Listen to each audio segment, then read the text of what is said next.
At my son's funeral, while the room hung heavy with the scent of expensive white roses and counterfeit grief, his wife's secret lover leaned in close. He dropped a heavy, patronizing hand on my shoulder and murmured, "Don't worry, old man. I will spend his millions better than he ever did." He took me for a broken, senile father too consumed by grief to register his cruelty. He had no idea I was recording every single word, but the real shock didn't come from me. 3 seconds after his whisper, a low, cold chuckle rolled through that silent room. It wasn't coming from the speakers. It was coming from inside the closed mahogany coffin. My daughter-in-law screamed. The lover went rigid, the color bleeding from his face. And I just smiled because the game had only just begun.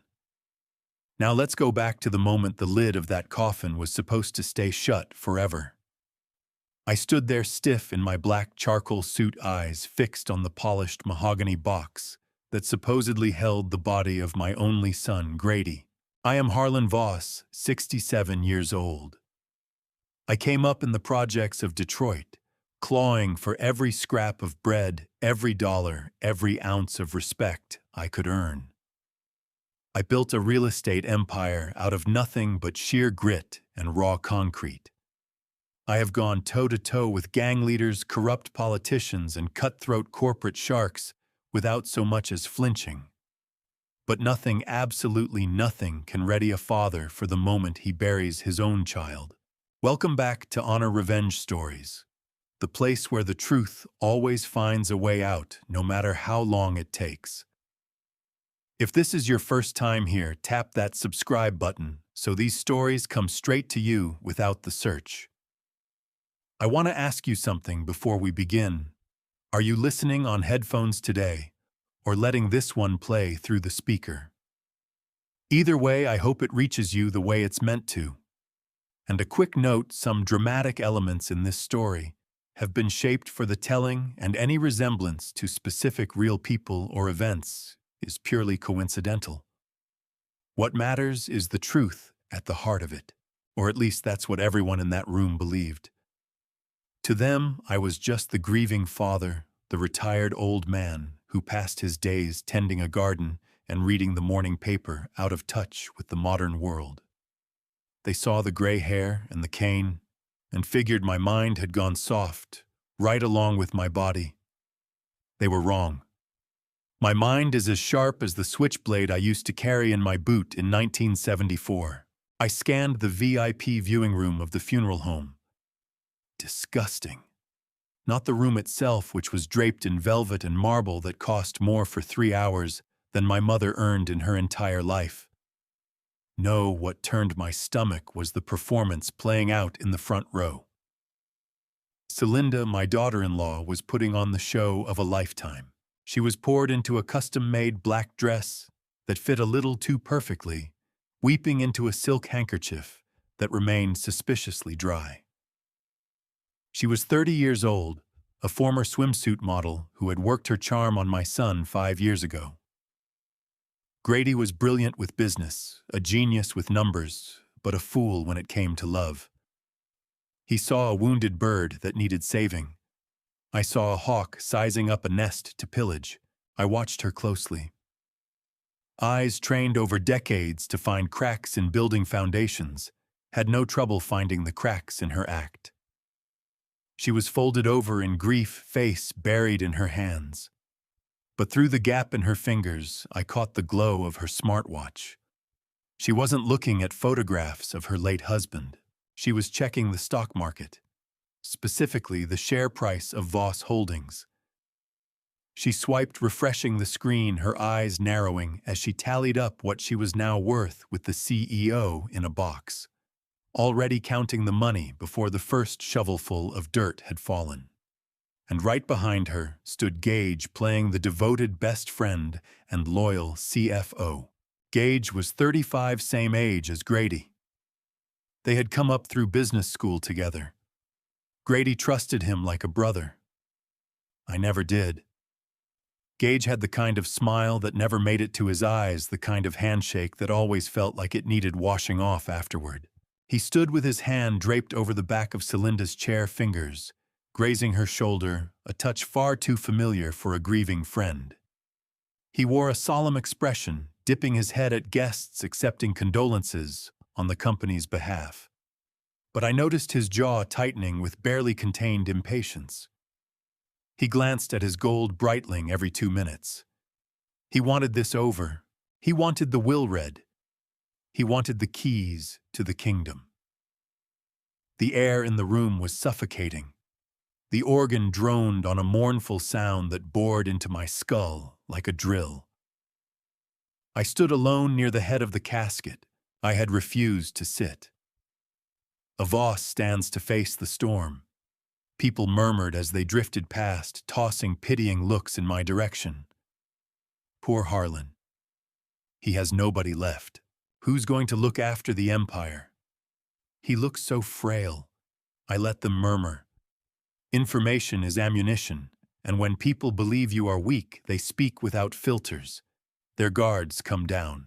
That was when Gage decided to make his move. He crossed the room toward me, his hand-stitched Oxford shoes clicking softly against the marble.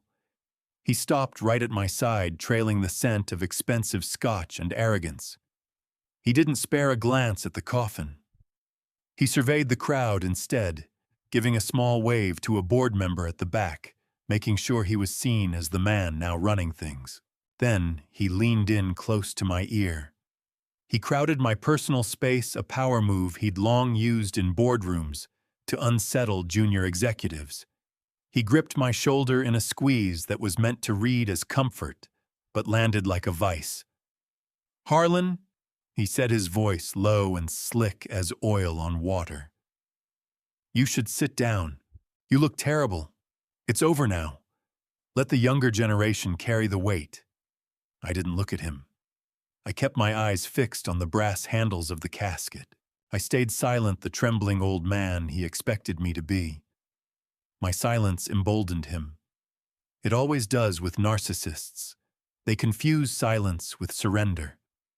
He moved in closer, still, his breath hot against my ear, dropping all pretense because he was certain no one else could hear, and he figured I was too shattered to matter.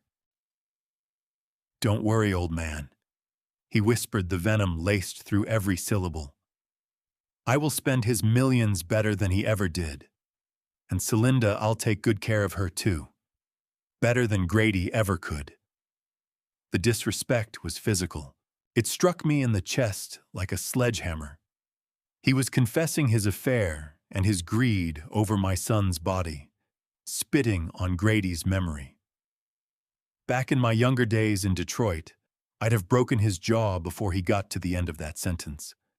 I'd have hauled him into the alley and taught him the kind of lesson about respect that requires a feeding tube to recover from. My hand tightened around my cane. The urge to swing it was overwhelming. Rage boiled in my gut, hot, acidic, righteous. But I am not that young brawler anymore. I am a strategist. And a strategist knows you don't strike when the enemy is watching for it.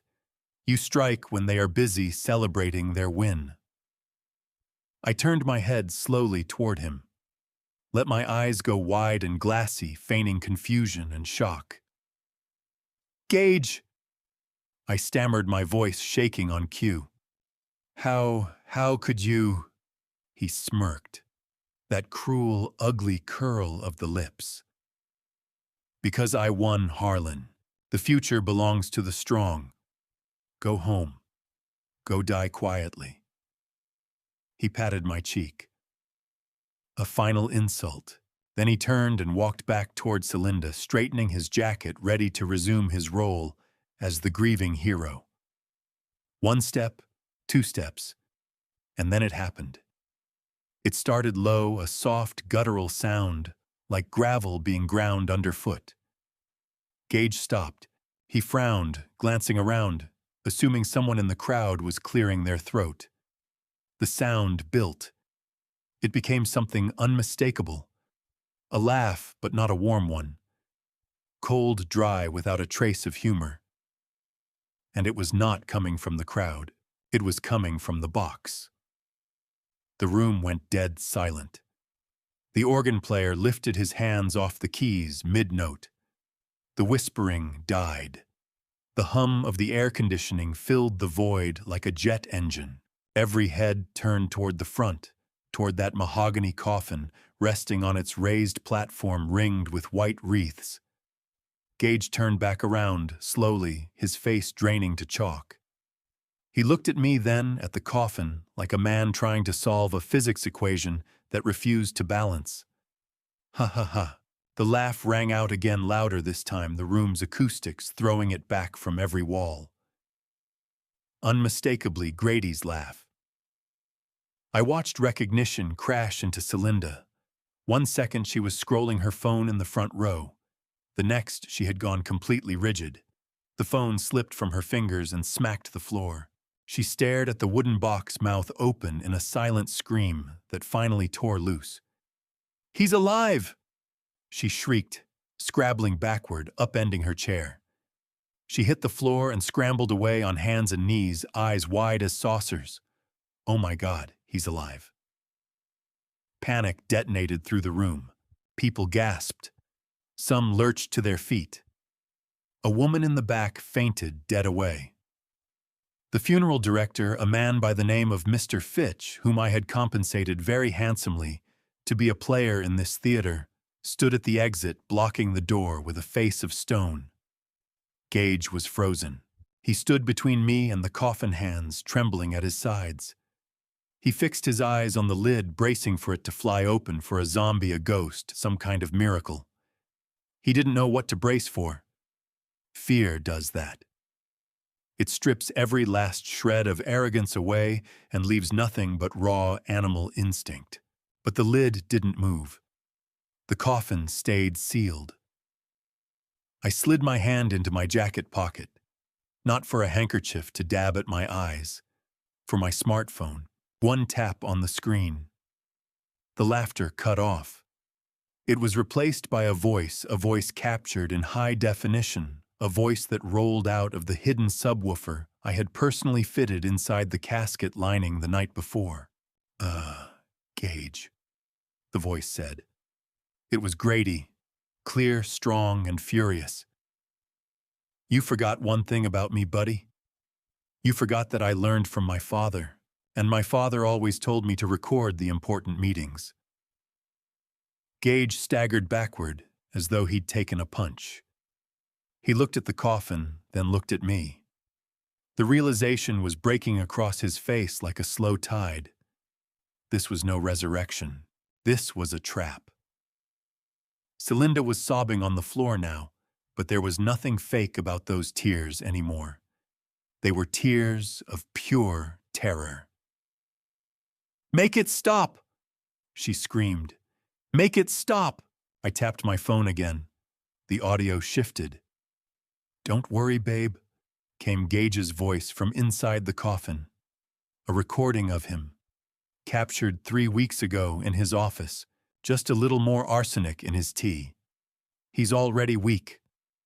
The doctors think it's an autoimmune disease. Once he's gone, the old man will be too broken to fight us. We sell the company, we take the cash, and we disappear to Cartagena. The gasp from the crowd was so loud, it seemed to pull all the air from the room. The board members, the family friends, business partners, they all heard it. They heard the murder plot. They heard the infidelity. They heard the greed. Gage looked at me, his eyes wild with desperation. You crazy old bat. You bugged my office." "I didn't bug your office," I said, letting the trembling act fall away from my voice entirely. I drew myself up, straight spine, rigid cane resting easy against the floor. My voice came out deep and resonant, the same voice that had commanded construction sites for 40 years. My son bugged his own office, because unlike you, he wasn't blind. He just needed proof. "Shut it off!" Gage roared. He charged toward the coffin, apparently thinking he could shatter the speaker, kill the evidence. But before his hands could reach the polished wood, The double doors of the funeral hall crashed open. Not the police. Not yet. I don't call in the police for family business until the table is fully set. It was my security team. 4 men built like linebackers dressed in suits worth more than Gage's car. They took up positions at every exit, arms folded across their chests. And behind them, moving with a heavy limp and leaning on a crutch, his skull wrapped in bandages, came the man who was supposed to be in the box. Grady Voss walked into his own funeral. Celinda stopped screaming. She looked at the coffin, then at the doorway, then back at the coffin. Her mind couldn't bridge the gap. Her husband was dead. She had read the medical report. She had identified the body. She had planned the entire service. But there he was, alive, battered, bruised, looking like he'd clawed his way back from the far side of hell, but alive. He moved past the stunned guests. He walked straight past his weeping, treacherous wife, without so much as a glance in her direction. He made a beeline for Gage. Gage was shaking his head. No. I saw the crash. I watched the car burn. You died. I saw the report. You saw what we wanted you to see, I said, stepping up alongside my son. We put considerable effort into that crash, Gage. It cost me 2 vintage Cadillacs and a very talented special effects crew from Hollywood. But it was worth every cent to witness the expression on your face right now. Grady looked at his former best friend. He didn't shout. He didn't swing. He just reached inside his jacket and produced a thick manila envelope. He dropped it at Gage's feet. That's your termination letter, Grady said, his voice rough from the smoke inhalation he had genuinely suffered during the staged accident, and the medical report confirming the arsenic levels in my blood and the footage of you and Celinda toasting my accident with champagne 2 hours after it happened. Celinda scrambled up off the floor, survival instinct finally overriding the shock. She rushed toward Grady, arms outstretched, face contorting into an expression of desperate relief. Ah, baby, oh, thank God I didn't know. He tricked me. Gage tricked me. I thought you were dead. I love you so much. She lunged for his arm. Grady didn't step back. He simply looked at her with eyes that held nothing, completely, utterly dead. Don't touch me, he said. Celinda went still. Grady turned to face the room. Open it, he said, pointing at the coffin. 2 of my security guards stepped up. They worked the heavy brass latches. The room held its breath. Celinda pressed her hand over her mouth. Gage looked like he was about to be sick. The guards heaved up the heavy lid. The coffin was not empty. Resting on the white satin interior was a single object. Not a body, not a mannequin. It was a large framed photograph taken by a private investigator showing Gage and Celinda locked in a kiss on a yacht in the Caribbean. A trip they had both claimed was a business conference, while Grady lay in a hospital bed undergoing chemotherapy for the poison they'd been feeding him. And across the glass of the photo in thick red marker, a single word, guilty. The silence shattered. The room erupted. Journalists lurking in the back surged forward with flashing cameras. Board members were shouting over one another, and from outside, growing louder with every passing second, came the wail of Detroit Police Department sirens. I looked at Gage. The arrogance was gone. He was a cornered rat now, and cornered rats do desperate things. He clocked the security guards at the door. He clocked Grady injured slow. And then he settled his eyes on me, the old man, the soft target. He yanked a small silver pistol from his ankle holster. "Nobody move!" he screamed, seizing Celinda and dragging her in front of him as a human shield. I'm walking out of here. I didn't flinch. I just looked at him with something close to pity. You really have no idea who you're dealing with, do you, son? I said, my voice level. I snapped my fingers. The lights went out. Emergency lighting stuttered and buzzed overhead, throwing long, writhing shadows across the funeral hall, like restless spirits putting on a private show. My security team moved with the precision of a wolf pack in those 3 seconds of darkness. When the main floodlights hammered back on with a deafening hum, Gage was no longer holding a pistol. He was on his knees, one arm wrenched behind his back at an angle that made me wince just looking at it. His silver gun was skidding across the marble floor, coming to rest against the rubber tip of a black crutch. The owner of that crutch took one more step forward. Grady Voss.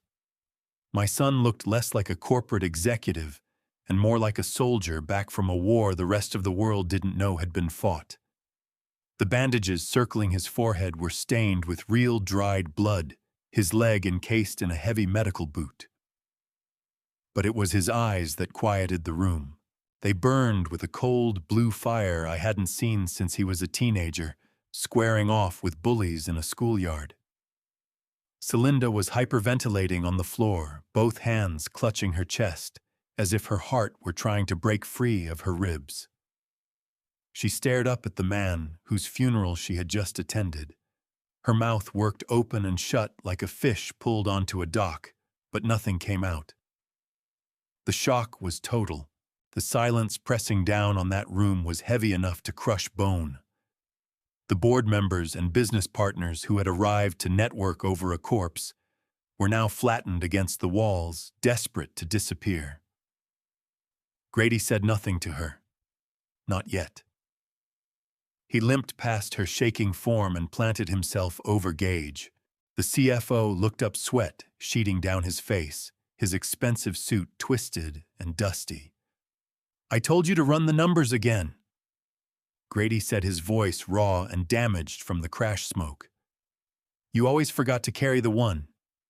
You calculated the payout from my life insurance, but you forgot to factor in the survival instinct of a Voss."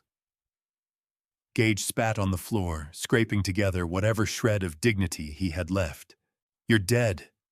I saw the coroner's report. I paid the coroner myself." "You paid a man who works for my father," Grady corrected him. "You paid for a piece of paper. My father paid for loyalty 20 years ago when he covered that coroner's medical school tuition. You can buy a man for a day, Gage, but you earn a man for a lifetime." I stepped forward, tapping my cane on the floor to pull the room's attention. "The exits are sealed," I announced, my voice rolling off the vaulted ceiling. "The police are 5 minutes out. But before they arrive, we're going to have ourselves a little family meeting." Celinda finally found her voice. It came out as a shrill, frantic shriek. "This is insanity. He is an imposter. My husband is dead. Look at him. That is not Grady. He is a monster." Grady turned toward her slowly. Every inch of movement visibly cost him. I knew what the staged crash had actually done to his body. We had to make it convincing. "I'm a monster?" Grady asked softly. He reached into the inside pocket of his battered jacket. Not for a weapon. He pulled out a thick bound stack of papers and hurled them at her. The pages broke apart in the air and drifted down like snow, settling all around her black designer dress. "Read it," Grady said. Celinda snatched up a page, hands trembling so violently she nearly tore it in half. She worked through the medical language. Her eyes went wide. "Thallium," Grady said. "The colorless, odorless, tasteless, the poison of choice for a coward. You started dosing me 6 months ago. Just a little in my morning smoothie. Just a splash in my evening bourbon. Enough to make my hair fall out. Enough to make me vomit blood. Enough to make the doctors believe I had developed some rare autoimmune disorder." Celinda shook her head, fresh tears streaming down her face. But I knew what they were, tears of panic, not remorse. "No, baby, no. I took care of you. I nursed you. I sat by your bed every single night." You sat by my bed to make sure I was dying. Grady roared, and the sound rolled through that room like thunder. You sat there watching the life drain out of me while you texted your lover about which yacht you were going to buy with the insurance money. I stepped in then. It was time for them to understand the full scope of their failure. You thought you were so clever, Celinda, I said, moving until I was standing directly over her. You thought the old man was too busy with his roses to notice his son wasting away. But I noticed. I noticed Grady falling sick every time he ate your cooking. I noticed he bounced back every time he was away on business. I leveled a finger at her, the same finger that had once traced lines across blueprints for skyscrapers. 2 months ago, I let myself into your kitchen while you were out at your Pilates class. I found the little vial tucked inside the container of organic green tea powder. I didn't remove it. That would have put you on guard. I swapped it. Celinda went rigid. She looked up at me, her face a mask of raw horror. You swapped it, she whispered. Sugar, I said with a cold smile. For the last 8 weeks, you have been poisoning my son with pure cane sugar sweetener. Every time you thought you were killing him, you were just making his coffee a little sweeter. And while she was doing that, I had been drawing blood samples and shipping them off to a private lab in Zurich. Grady kicked the scattered papers toward her. It's all right there, Celinda. The toxicology reports the dates the heavy metal levels in my body from the first 4 months, and then the sudden drop to 0 across the last 2 months, once my father switched the supply. You didn't kill me. You didn't even come close. You just bought me enough time to build a case that will keep you in a cell until your hair goes gray and your teeth fall out. Gage strained against the guard, pinning him. You have nothing, he shouted, frantic to wrestle back some control. This is entrapment. This is assault. I will take everything you have. You're welcome to try. Grady said, his voice unhurried. But it's difficult to file a lawsuit when you're staring down charges for conspiracy to commit murder, corporate embezzlement, and fraud. Grady surveyed the crowd of shell-shocked onlookers. I want everyone to take a good look at them, he said, his voice steady and carrying. Look at the grieving widow. Look at the loyal best friend. This is what greed actually looks like. They didn't just want my money. They wanted to erase me entirely. They wanted to watch me wither and die in agony while they sketched out their vacation plans. Celinda rose slowly from the floor. She brushed the papers from her dress. She dragged the back of her hand across her face, smearing mascara in a dark streak across her cheek. She no longer looked like a broken woman. The fear was draining out of her, replaced by something far colder, far sharper. I watched the change happen in real time. I recognized that look. It was the look of a cornered animal that has just remembered it still has claws. She wasn't looking at Grady with love or regret. She was looking at him like a problem that hadn't been fully solved yet. She rolled her shoulders back. She smoothed her hair. She swept her gaze across the guests, staring at her with revulsion. And then she laughed. Not a hysterical laugh. A cold, deliberate laugh, the twin of the one Grady had played from inside the coffin. You think you've won? She said, her voice dropping an octave, shedding every last trace of the sweetness she had performed for years. You think because you're still breathing you've won. You're pathetic, the pair of you. She turned to face Grady. Her eyes traveled over him, slowly taking in the bandages, the crutch, the tremor in his hand. Look at yourself, she sneered. You're a wreck, physically broken, mentally unraveling. You just staged your own funeral. You're standing here screaming about plots and poisons. She pivoted to address the crowd directly, her voice climbing, so no one could miss a word. My husband has been suffering from severe paranoia for over a year.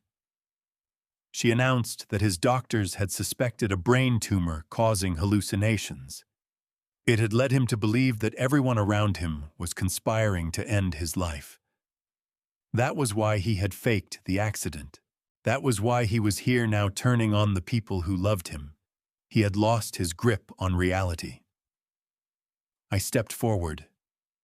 "That is a lie, Celinda. We have the medical reports. Do you?" She fired back. "Do you have a court order? Do you have a police report validating those papers, or do you have printouts from a private lab that you bankrolled yourself?" Her hand went into her purse. My guards coiled ready to move if she produced a weapon. She didn't pull a gun. She pulled out a sleek black phone. She dialed and put it on speaker.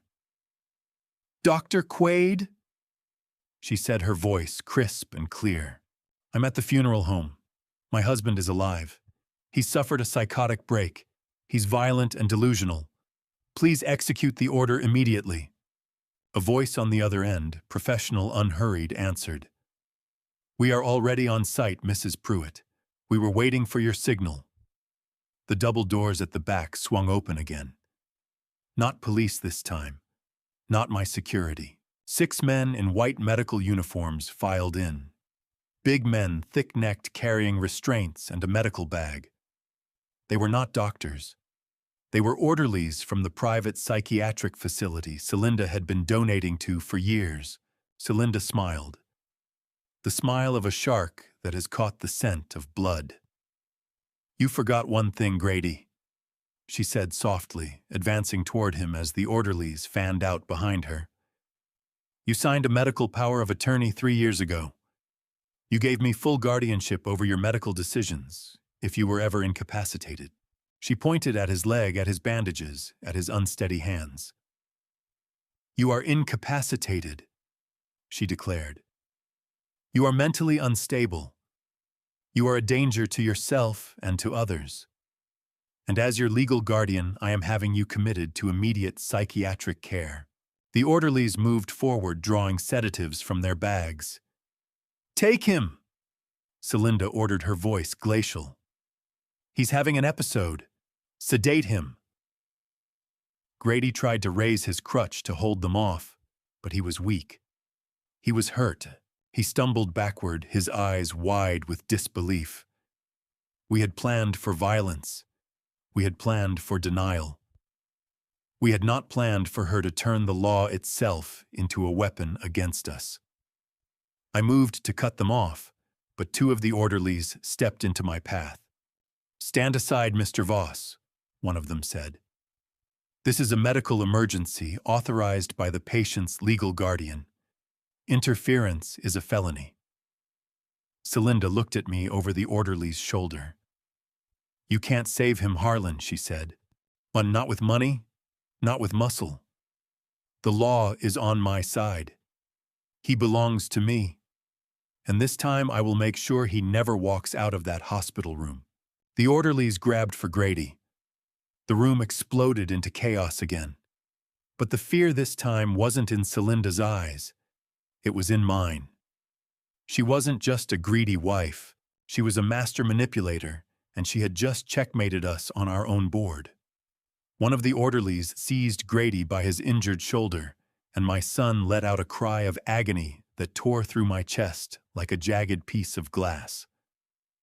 That sound flipped a switch inside me that I hadn't touched since I left the streets of Detroit 30 years ago.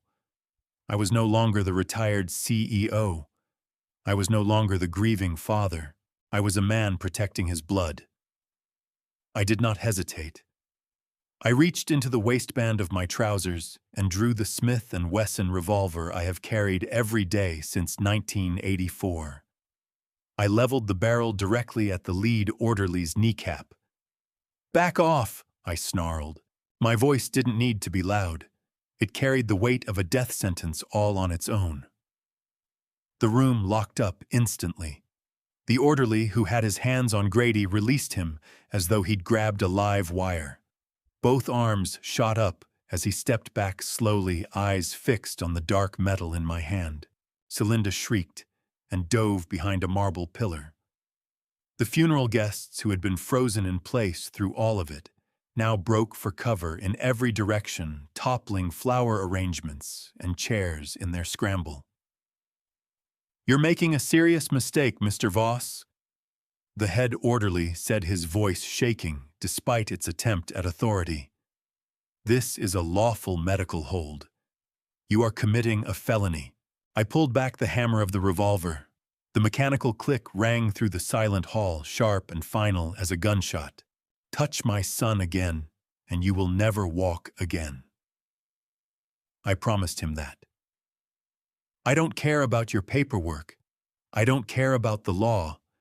You are taking a man against his will, and in my book, that gives me every right to put you down." Grady slumped against the wall, breathing hard sweat pouring down his face from the pain screaming through his leg. He looked at me with gratitude but fear too. He knew what happens to black men who draw weapons in public, even wealthy black men. He understood the optics were working against us. Celinda understood it as well. From behind the pillar, she screamed, "He has a gun. He's going to kill us all. Call the SWAT team. Shoot him." The orderlies exchanged a look, talking without words.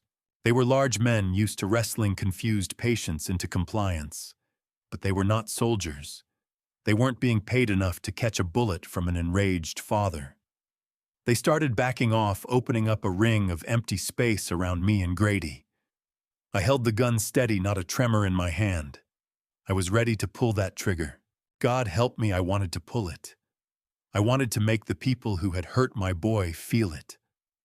Then the wail of sirens sliced through the tension. Blue and red lights strobed against the stained glass windows of the funeral home. Heavy boots hammered the pavement outside. The double doors burst open again, and this time it was uniformed officers. Celinda sprinted toward them, tears streaming, jabbing a manicured finger in my direction. "Officer, help!" she cried. "He's out of his mind. He has a gun. He's holding us hostage. Arrest him. Shoot him." The officers raised their weapons and trained them on me. "Drop the weapon. Drop it now." I didn't drop it. I lowered it slowly to my side, clicked the safety on, and set it down on the floor with care. Then I raised both hands, showing empty palms. "Stand down." A voice like a thunderclap cut across the room from the entryway. A large man in a white shirt, with a gold badge, shouldered through the line of officers. Chief of Police Darnell Page.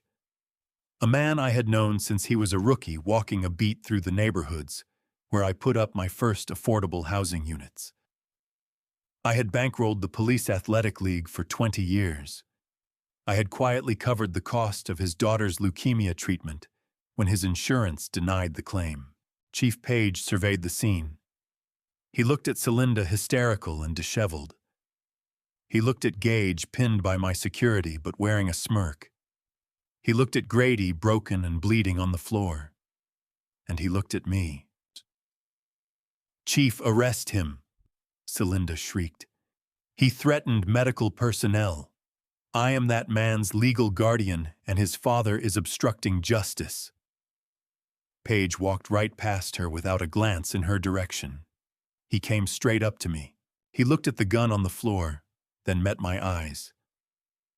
"Harlan," he said, his voice measured. "You want to explain to me why you're waving a piece around in a house of God?" "They tried to take my boy Darnell," I said, keeping my hands where he could see them. "She's got a piece of paper signed by a crooked doctor. They were going to sedate him and haul him out the back door." Page turned to the lead orderly. "Is that accurate?" The orderly puffed himself up, reaching for an air of authority. "We have a signed order from Dr. Quaid for an involuntary psychiatric hold. Mrs. Pruitt is the legal guardian. We are acting within our rights." Page snatched the clipboard out of the orderly's hand. He scanned it for 2 seconds, then tore it in half. "Dr. Quaid is currently under investigation for insurance fraud and writing illegal prescriptions," he said flatly. His signature isn't worth the toilet paper in the men's room. And as for you, unless you want to be charged with attempted kidnapping and assault, I'd strongly suggest you load up your van and get out of my city." The color emptied from the orderly's face. He looked at Celinda, then at the shredded paper on the marble floor. He signaled his crew. They snatched up their bags and retreated through the door faster than they'd come in. Celinda stood there, her mouth hanging open. "You can't do that. That is a legal document. I will sue you. I will have your badge." "Lady Sayum," Page said, swinging his gaze onto her with a look that could peel paint, "you are currently a person of interest in an attempted murder investigation. I'd close that mouth before I find grounds to put you in cuffs right here." I exhaled a breath I hadn't known I was holding. Grady slid down the wall until he was sitting on the floor, spent. We had won the physical confrontation. The law was with us. Or so I believed. But I had forgotten about the snake watching from the corner. Gage had said nothing during the standoff. He had clocked the gun. He had watched the police file in. He had watched his hired help cut and run. But he didn't look beaten. He looked entertained. He rolled his shoulder free of my security guard's grip and straightened his tie. He brushed off his jacket with a casual hand, as though he'd merely stumbled over a rug rather than been unmasked as an attempted murderer. "Very dramatic," he said, his voice cutting cleanly through the noise. Very touching. The cavalry rides in to save the day." He crossed to Celinda, who stood shaking with rage and fear, and put an arm around her not tenderness possession. "Go ahead and arrest us if you like, Chief," he said, relaxed as a man ordering a drink. "Charge us with poisoning fraud, whatever story this old man has been rehearsing. It won't matter." He looked at me and his eyes were empty. The eyes of a man who had traded his soul away long ago and considered it a fair deal.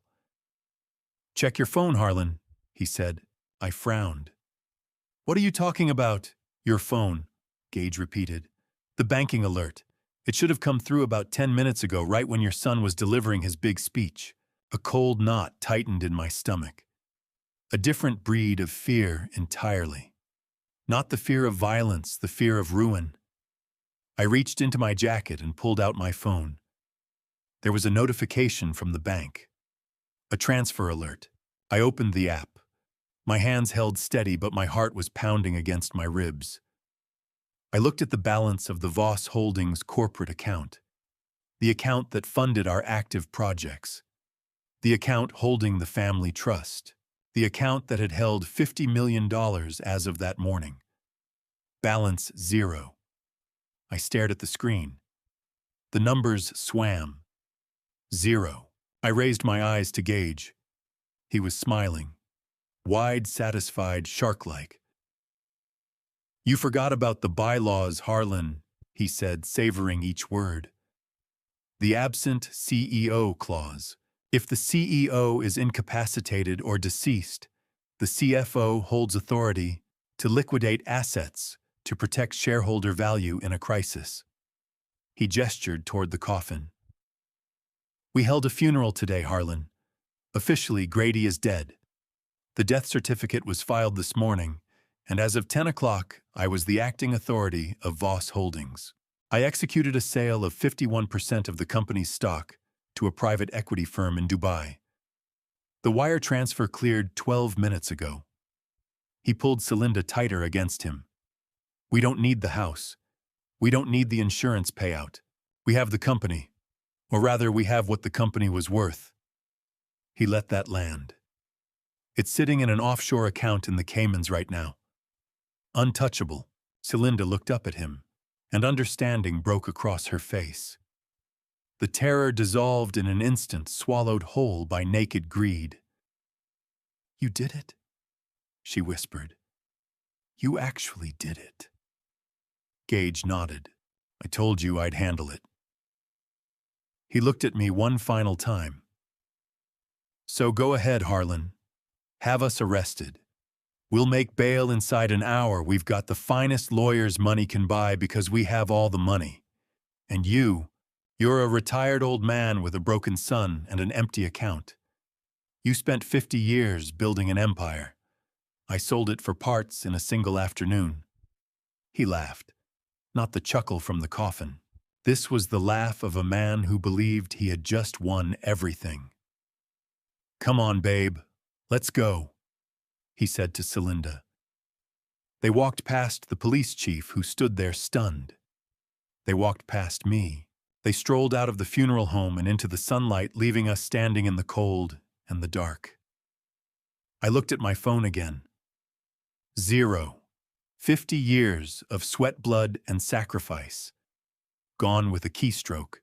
Grady looked up at me from the floor, his eyes hollow with despair. "Dad," he whispered. "What do we do?" I looked at the empty coffin.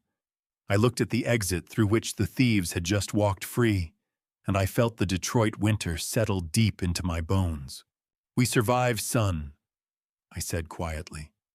"We survive, and then we hunt." The drive back to the Voss estate was silent.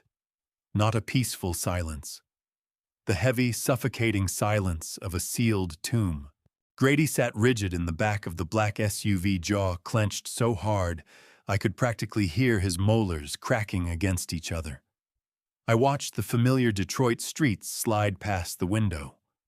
The sky had gone the color of dirty concrete, spitting a cold drizzle that was clearly working itself up to something worse. We rolled up to the wrought iron gates of the Voss mansion, the house I had raised from bare ground over 30 years. The house where I brought my son home as a newborn. The house where my wife drew her last breath. The driver entered the code at the keypad. Nothing. The red light blinked back at us, almost mocking. He punched it in a second time. Access denied. Then I caught movement up on the second-floor balcony.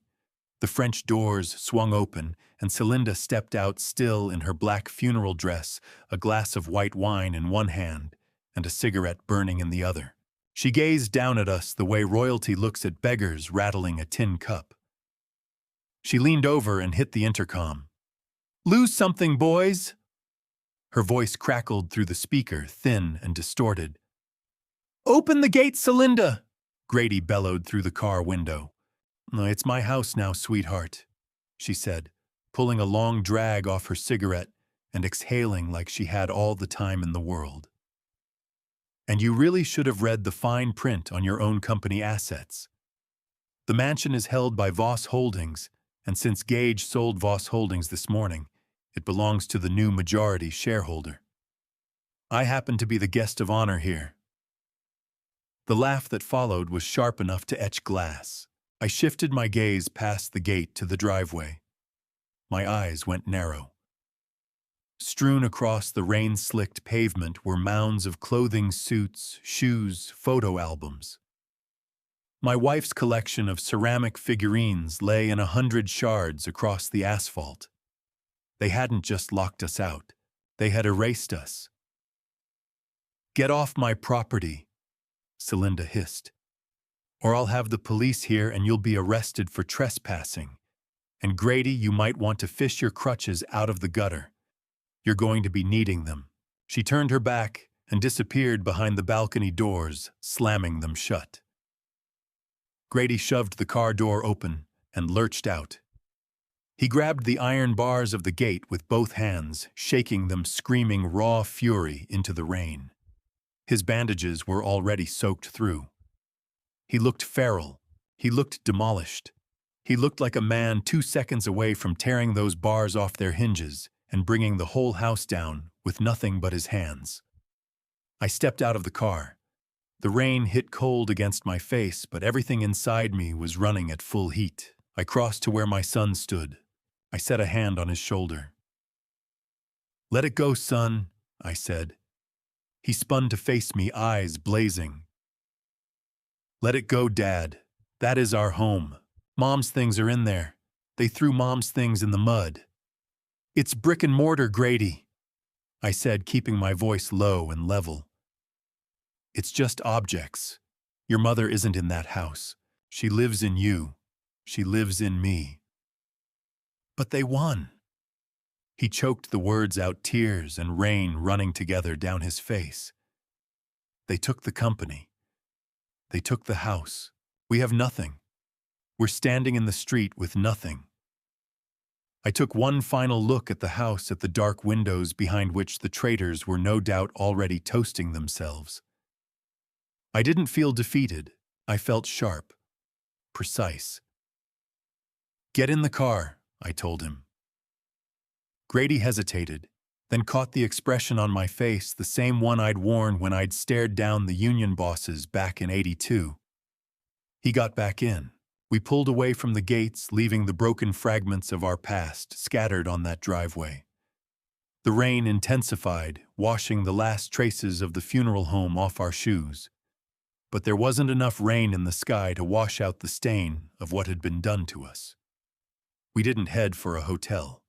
We didn't go to anyone's house.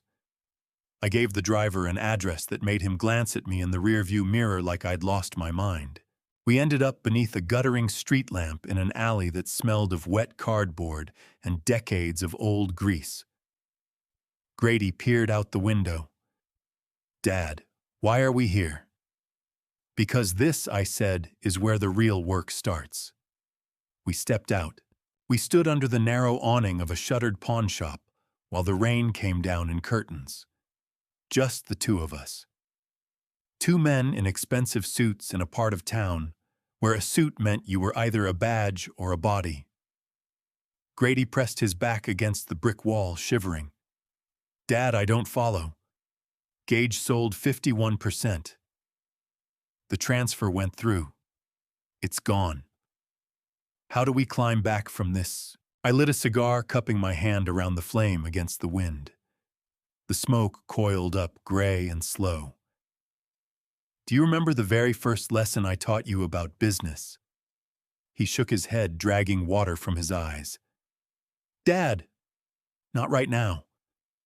"Answer me," I said sharper. "What was the first lesson?" He exhaled. "Don't put all your eggs in one basket." "Exactly." I drew on the cigar. "Gage thinks he emptied the basket. He thinks he walked away with the eggs, the chickens, and the whole farm. He thinks he sold the company to a private equity firm out of Dubai." I let a cold, measured smile settle on my face. "Who do you think owns that firm?" Grady stared at me. Rain dripped from his chin. "What?" "The firm," I said. "The one that bought the shares. The one Gage was falling over himself to sell to. Who's behind the curtain?" Grady's eyes went wide. "So you didn't." I knocked the ash off my cigar. "I set up that shell company 10 years ago," I said. "Named it Edicorp after your mother. I always knew someone might one day make a play for the family business. I wanted to make sure I was the one sitting on the other side of the table when they did." Grady let out a long, disbelieving breath. "So you bought the company. You bought it from yourself." "I bought it from a thief," I corrected him. "But here's what's going to make you smile for the first time all day." I leaned in close, dropping my voice to almost nothing. "I haven't paid him yet." Grady frowned. "But he saw the transfer. He showed it to me on his phone. He had an alert." "He saw a pending notification," I said. "A digital promise. But buried in the contract page 412 of the digital agreement, there's a clause. It says funds are only released 24 hours after physical verification of the original ink signature on the deed of sale." I let that land. Gage signed a digital copy on his iPad. Grady started to laugh. It was wet and unsteady, but it was real. "So he doesn't have the money?" "Zero," I said. "And in 24 hours, when the transfer collapses, he is going to realize he handed over the controlling stake of my company and walked away with absolutely nothing. He gave me the keys to the kingdom and didn't even collect a deposit. But he'll come after us." Grady said, the laugh dying back into something colder. "When he figures it out, he'll come." "Why, let him," I said. "I'm counting on it." But we won't be here when he looks. I flicked the cigar into a puddle. Come on. We moved down the alley to a rusted steel door set into the back wall of an old warehouse. The place looked dead windows, boarded solid graffiti sprayed across every flat surface, a condemned sign hanging crooked off the doorframe. Grady pulled up short. Dad, this looks like a crack den. I reached under my collar and pulled out a key on a cord, a heavy iron thing that looked like it belonged to a medieval dungeon. Never judge a book by its cover, son, I said, sliding it into the lock. That's what Celinda did to you. That's what Gage did to me. They looked at the surface and figured they knew the whole story. I pushed the door inward. It swung open on silent, perfectly oiled hinges. Welcome to the bunker, I said. We stepped inside. The contrast hit like a physical blow. Outside, rotting urban shell. Inside, a fortress of glass and steel. The warehouse had been gutched and rebuilt into a state-of-the-art command center. Rows of server racks pulsed with blue light along the far wall. A sweeping bank of high-definition monitors dominated the room's center, showing live camera feeds from across the city, the funeral home exterior, the Voss mansion, grounds, the corporate headquarters offices. And there, dead center on the main screen in crisp 4K, was Gage. He was settled into my leather chair in my office, pouring himself a measure from my cut-glass decanter. He looked satisfied. He looked like a man who thought he'd already won. Grady limped into the room, jaw hanging open. Dad, how long has this been here? Since the day you married Celinda, I said, pulling the steel door shut and throwing all 3 deadbolts. I crossed to the main console and entered a command. The warehouse lights dimmed on their own, drawing our eyes to the bank of screens. I never trusted her. Grady, I said, keeping my voice quiet. A father can sense when there's a wolf moving through the flock. I built this place so I could watch her without ever tipping my hand. I brought up another screen.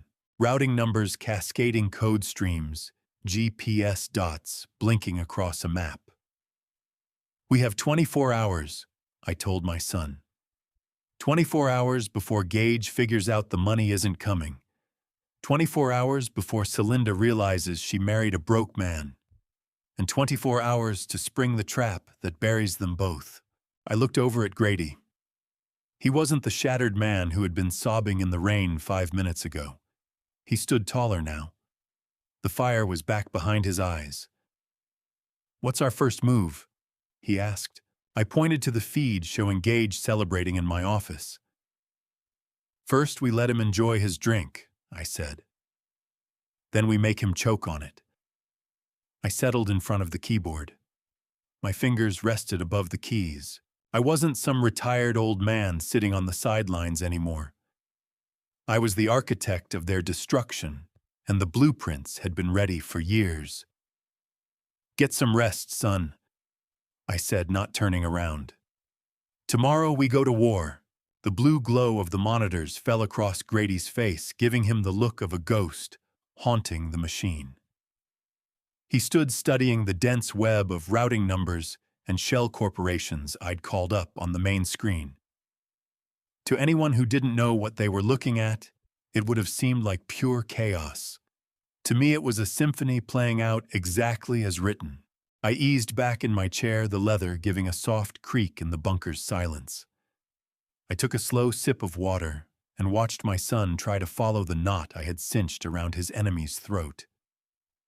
You built a fake private equity firm, Grady said, his voice caught between awe and disbelief. He gestured at the screen where the Edicorp logo was displayed. It looked real. It had a website. It had a listed board of directors. There was a physical address in a glass tower in Dubai. I didn't just build a firm, son, I said, leaning forward in my chair. I built a legend. I set Edicorp up 10 years ago, right after your mother passed. In this world, sharks smell blood, and when a man loses his wife, he looks weak. I needed a shark of my own, so I built one. I tapped a key, and the display shifted to a ledger of transactions, millions flowing between accounts in the Cayman Islands, Singapore, and Zurich. "Are these transactions fake?" Grady asked. "They're real," I said. "But they're circular. I move my own money from one pocket to the other, and I pay taxes on every transfer just to build the paper trail." To any due diligence officer doing their homework, Edicorp looks like a serious heavyweight. We have credit ratings, we have standing, and above all, we have a reputation for aggressive acquisitions. I looked at Grady. When Gage saw the offer land, he didn't question it because he needed it to be true. Greed blinds men, Grady. It makes them blow past the fine print. He saw an offer for 51% of the company at 20% above market value. He saw a way out. He saw a golden parachute. "But the money," Grady said, pressing his fingers to his temples. He showed me the transfer confirmation. There was a green check mark right there on his phone. I smiled, the kind that doesn't warm the eyes 1 degree. He saw a swift message code MT103. I explained. "Standard banking communication. It tells the receiving bank that funds are on their way, but he never checked the status code attached to it." I pulled the contract up on the screen and scrolled down to page 412. It was tucked inside a dense block about compliance and anti-money laundering regulations. The kind of section nobody reads because it's deliberately dull and impenetrable. "Read paragraph 4, subsection B," I told him. Grady squinted at the screen. "Funds will remain in escrow pending biometric verification of the seller's physical presence at a designated secure facility within 48 hours of the digital signature. Failure to provide physical verification will result in an immediate recall of funds and a penalty fee of 10% of the total transaction value charged to the seller." Grady turned to stare at me, mouth open. "Physical presence," he whispered. I nodded. Gage signed that deal on his iPad while he was sipping champagne in my office. He assumed digital was sufficient. He thought the world had outgrown ink and flesh. But I wrote that contract, and I am an old-fashioned man. I tapped the screen again. The money he saw wasn't a deposit. It was a pending authorization, a ghost. It sat in his account for exactly 24 hours to give him the sensation of victory. I pointed to a countdown clock in the corner of the display. And in exactly 5 minutes, that window closes. When that clock hits 0, the money doesn't just stop coming. It reverses. And because he signed the agreement in his capacity as acting CFO, the penalty fee is his personal liability. Grady worked through the math. 10% of a $50 million deal. $5 million, I said. Gage doesn't have $5 million. He burned his bonus on cars and watches. He spent your money on Celinda. When that clock zeroes out, he isn't just broke. He owes $5 million to a shell company I own. And I am not the forgiving type. We watched the clock together. 5 minutes. 4. Grady looked across at me. "Dad, this is entrapment." "No, son," I said. "This is business. He tried to steal my legacy. I simply made sure he paid for the attempt." The bunker was silent, save for the steady hum of the server racks. 2 men in a steel box waiting for a bomb to go off on the other side of the city. I kept my eyes on the security feed from my office. Gage was still there, laughing into his phone, probably already pricing out a new Ferrari. Celinda was perched on the edge of my desk, scrolling through diamond rings on her tablet. They looked like royalty. They looked bulletproof. 3, 2, 1. On the office feed, Gage's phone buzzed. Not a text. An alert. a harsh, jarring sound that sliced right through their celebration. I watched him reach for it. I watched the smile drain off his face like water off a tilted plate. His brow furrowed. He tapped the screen. He swiped. He tapped again, harder. Then he shot to his feet so fast his chair flipped over behind him. "No," he mouthed. The 4K feed was sharp enough to read every word. "No, no, no." He went at his laptop in a frenzy. Celinda looked up from her tablet, her expression twisting. Gage was sweating through his collar now. He was shouting at the screen. He snatched up his phone and dialed. I reached for the burner phone sitting on the console in front of me, a cheap black plastic rectangle. The only number that had this line was the contact listed for Edicorp. It rang. I glanced at Grady. He had stopped breathing. I picked up. I didn't offer a greeting. I simply held the line open and breathed. "Who is this?" Gage screamed from the other end. His voice had climbed half an octave right up near the edge of hysteria. "Where is my money? The transfer failed. It says insufficient verification. It says penalty applied. Who the hell is this?" I let the silence stretch for 5 full seconds, long enough for his heart rate to double, then double again. "Hello, Gage," I said. Measured, deep, terrifyingly familiar. A pause fell. Long and heavy. "Harlan," he whispered. Pure disbelief compressed into one word. "Read page 412, I said. "Son, you were always careless with paperwork. I used to tell you that when you were still an intern. Details matter." "You set me up," Gage stammered. "You're alive." "I'm more than alive," I said. "I'm the man who holds your debt. As of 30 seconds ago, you owe Edicorp $5 million for breach of contract. And since Edicorp is a subsidiary of a trust, I control you owe me $5 million. You can't do this," he screamed. "I sold the company. It's legal. I have the papers." "You have a PDF and a rejected wire transfer," I said. "You have nothing.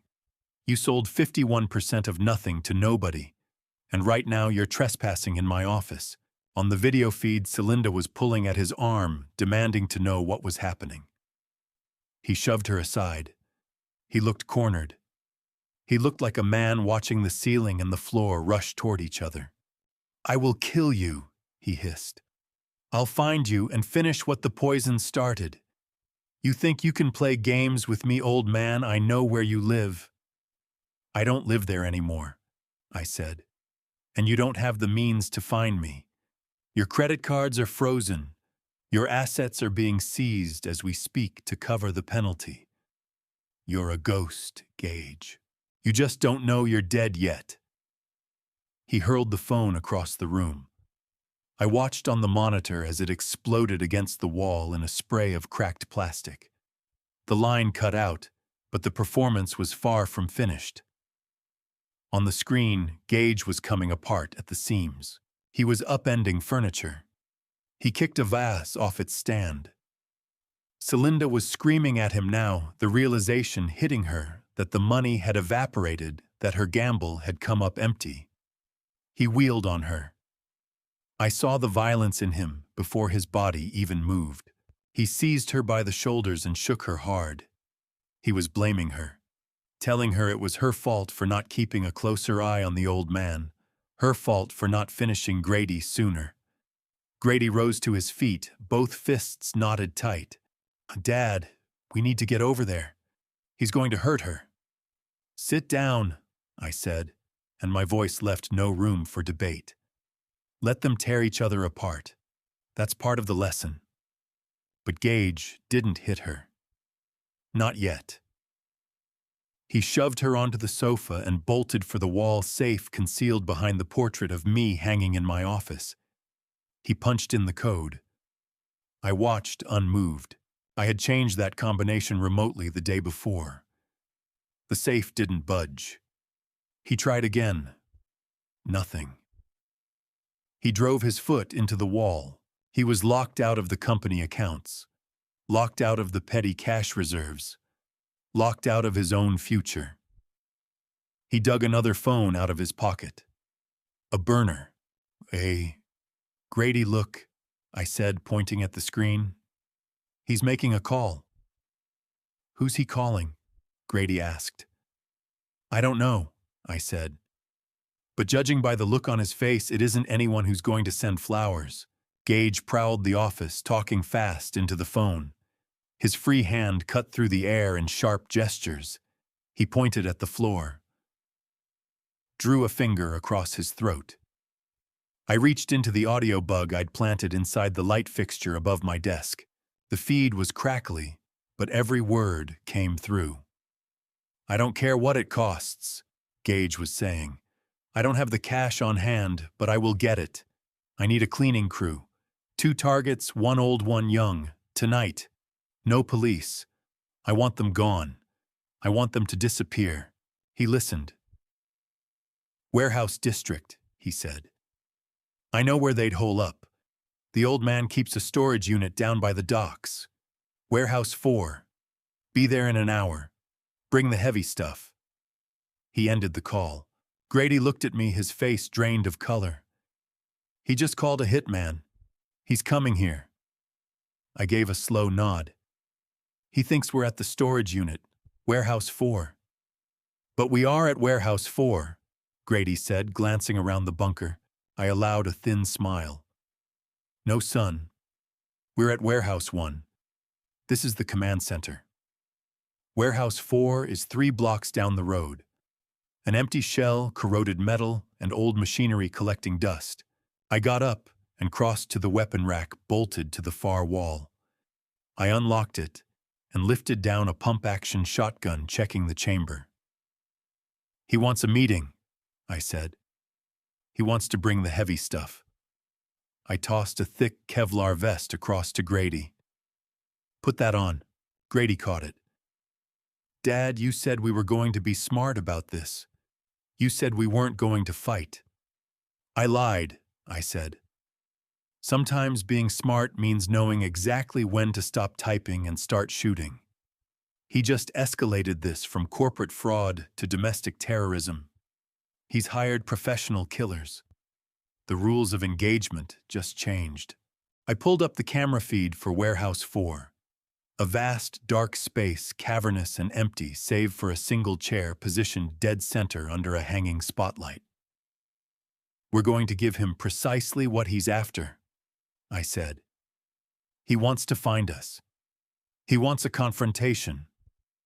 I glanced at the screen where Gage was now checking a pistol he'd pulled from his briefcase.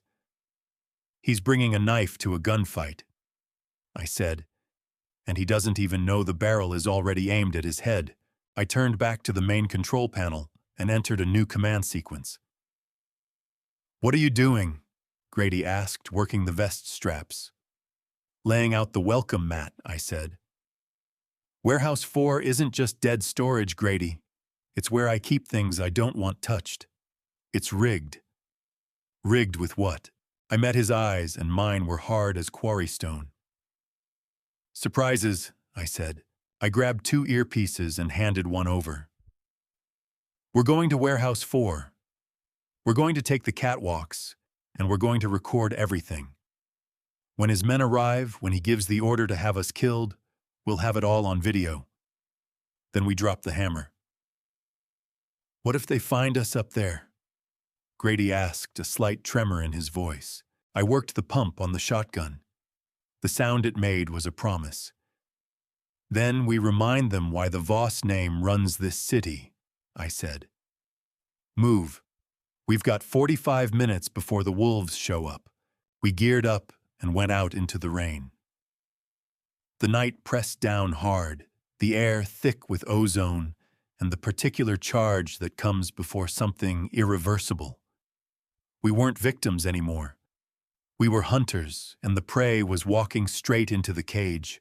Inside Warehouse 4, the air carried the taste of rust and something close to violence. Grady and I sat in the center of that enormous hollow space beneath the single harsh spotlight I had set up. It was theatrical, but theater was Gage's language. We looked beaten. I perched on an overturned crate, hands resting loose on my knees. Grady sat in a folding chair, one arm pressed against his ribs, face pale against the surrounding dark. We were the bait in the steel trap. The bay door shuddered. Then, with a long, grinding screech, it rolled upward. 3 black SUVs nosed inside engines rumbling low. They fanned into a semicircle, sealing off the exit. The headlights blazed through the gloom, cutting right into our eyes. Gage stepped out of the lewd vehicle. He'd stripped away the corporate veneer jacket, gauze sleeves rolled to the elbow, a gold Breitling catching the light on his wrist. In his other hand, he carried a length of steel pipe, tapping it in slow rhythm against his thigh. Behind him, 4 men materialized from the shadows. Not corporate security. Street muscle, the kind you hire in back alleys with bills that leave no record. They came carrying baseball bats and tire irons. Gage walked into the circle of light and looked down at us with a blend of contempt and satisfaction. "You thought you could hide," he spat. "You thought a computer glitch was going to stop me." I looked up, keeping every muscle in my face still. "It wasn't a glitch, son," I said, my voice even. "It was a fail-safe, and it worked." Gage swung the pipe and brought it down against a metal drum beside me. The impact was deafening, a gunshot crack of steel on steel. "Shut up," he screamed, his face contorting. "I'm done listening to you lecture me. I want the override codes. I want the money released right now." I shook my head at a measured pace. "The money's gone, Gage. There's no overriding a zero balance." Gage cut a look at his men. "Hurt him," he ordered, jabbing a finger toward Grady. 2 of the thugs moved in. They grabbed Grady by both arms and yanked him clear of the chair. He fought back, but he was broken down, battered from the crash, ground down by everything that had come after. One of them buried a fist in Grady's stomach. My son folded forward, retching against the concrete floor, gasping for air. A cold, controlled fury surged through me, and I let none of it show. I held my gaze on the rafters above, where the tiny red LED of a high-definition camera blinked steadily, capturing every frame. "Is that all?" I asked, letting contempt soak every syllable. "That's simple assault, a misdemeanor. You want those codes, you're going to have to do better than that." Gage's eyes went to slits. He didn't enjoy being pushed. "Break his leg!" he hissed. The man with the baseball bat stepped forward and swung hard. The wood connected with Grady's injured leg, the one still in the medical boot. Crack. Grady screamed. It was a raw, tearing sound that rang off the metal walls and came back at us from every direction. He went down, writhing on the floor. Inside my chest, something broke clean in 2, but I kept my eyes fixed on Gage and my voice loud and steady for the microphones. "Aggravated assault with a deadly weapon," I announced. "Attempted maiming. That's 10 years, Gage. You're running up a bill you have no way to pay." Gage crossed the floor in 4 strides. He grabbed me by the lapels and dragged me up off the crate, slamming my back against the metal pillar. His breath hit my face, stale champagne and the sour undertone of fear. "You think this is some kind of game?" he shouted, spittle landing on my cheek. "I will beat him until there's nothing left on this floor but a stain, and then I'll start on you." "I'll do it," I said. I looked straight into his eyes and found the madness already living there. "Murder, conspiracy, life without parole. Do it, Gage. Show the jury exactly who you are." He raised the pipe. His hand was shaking. He wanted to do it. He wanted to silence the voice that had spent a lifetime telling him he wasn't enough. "Do it!" I roared. Be a man! He screamed and brought the pipe down, but the blow never landed. Crash. The warehouse wall behind us detonated inward. A white luxury SUV punched through the corrugated metal siding like a wrecking ball. Steel shrieked and peeled. Debris tore through the air, peppering the thugs with shrapnel. The car screamed across the concrete on smoking tires and crunched hard into the side of Gage's black SUV, folding the hood like paper. The hired muscle scattered, diving for cover.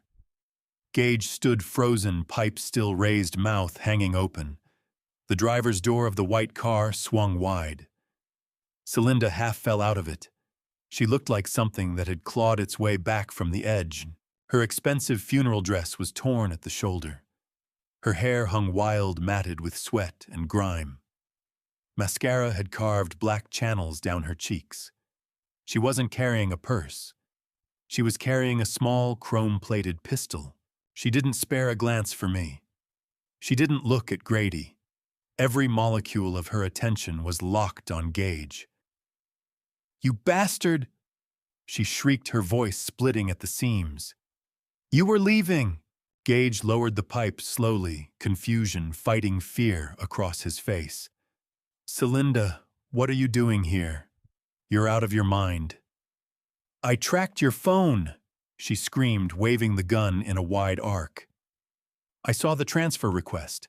A private account in Switzerland. Gage individual, not joint. Yours alone."